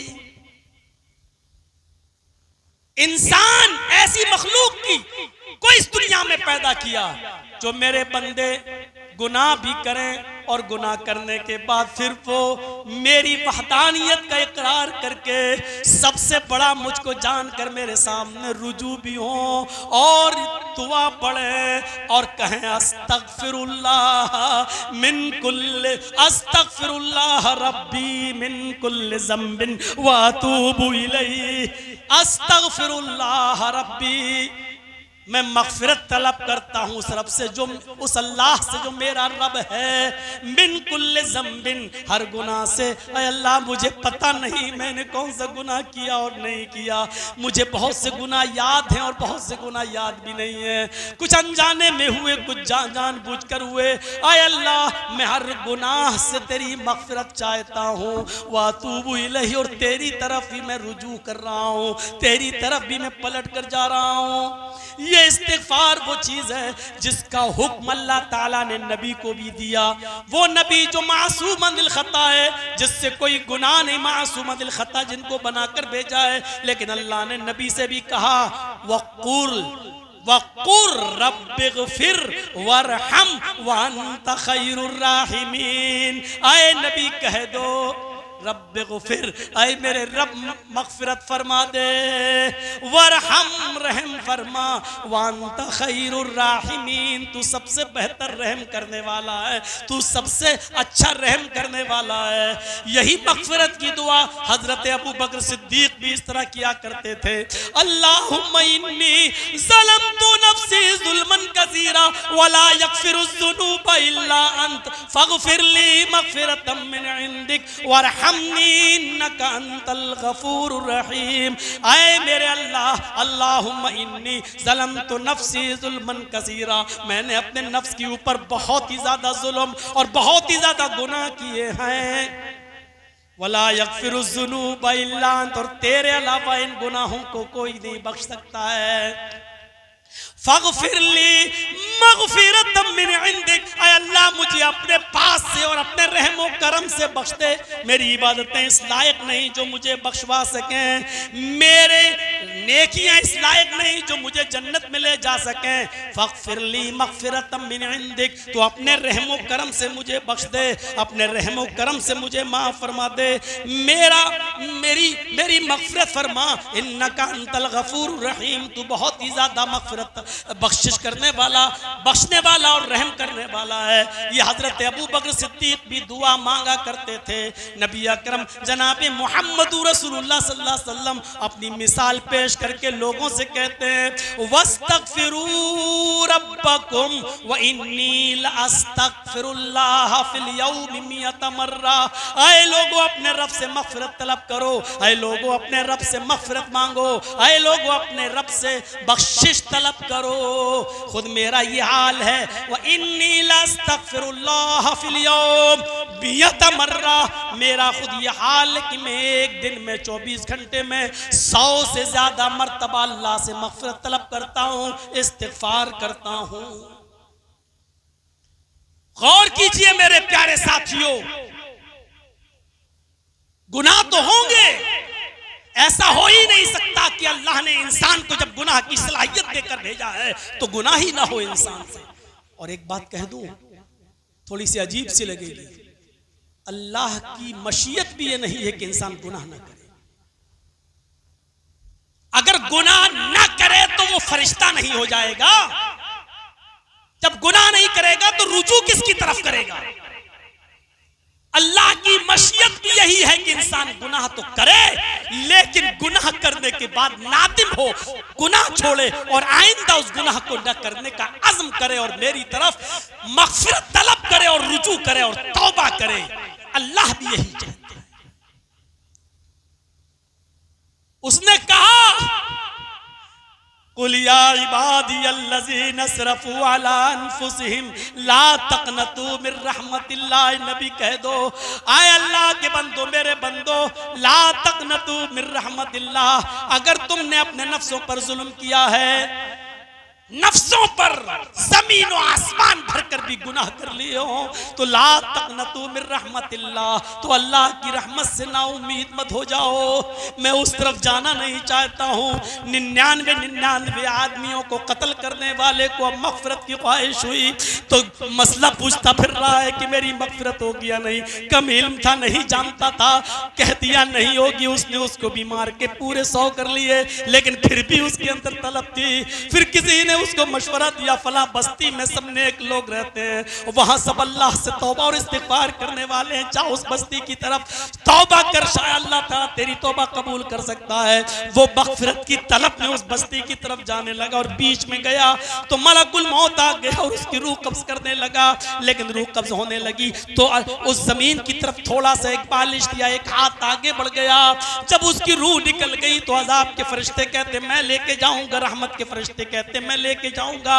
अल्लाह की तरफ से फैसला ये हुआ कि जमीन को नाप लो, अगर ये अपनी बस्ती के करीब है तो अज़ाब के फरिश्तों के हवाले कर दो, और उस बुजुर्ग और नेक लोगों की बस्ती के करीब है तो रहमत के फरिश्तों के हवाले कर दो। अभी तौबा की नहीं है, अभी मग़फ़िरत की दुआ मांगी नहीं है, सिर्फ जाना चाहता है, वहां जाकर तौबा करना चाहता है, लेकिन दिल में मग़फ़िरत की तलब उठ गई है। तो एक बालिश या एक हाथ उस जमीन की तरफ आगे बढ़ा हुआ था। अल्लाह रब्बुल आलमीन ने कहा इसको रहमत के फरिश्तों के हवाले कर दो।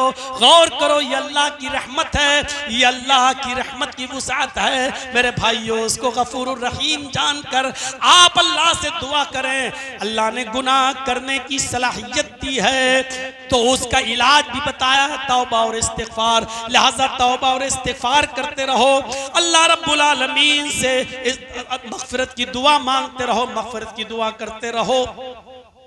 यही है फरिश्ता बनने की कोशिश मत करना। ये चाहो कि हमसे बिल्कुल गुनाह ना हो, तब भी होंगे। और ये तो नबी का फरमान है, खै कुल्लु बनी आदम खत्ताऊ, आदम का हर बेटा खताकार है, उससे गलती होगी। लेकिन सबसे बेहतर खताकार कौन है वो भी बता दिया। सबसे बेहतर इंसान नहीं, सबसे बेहतर गुनाहगार।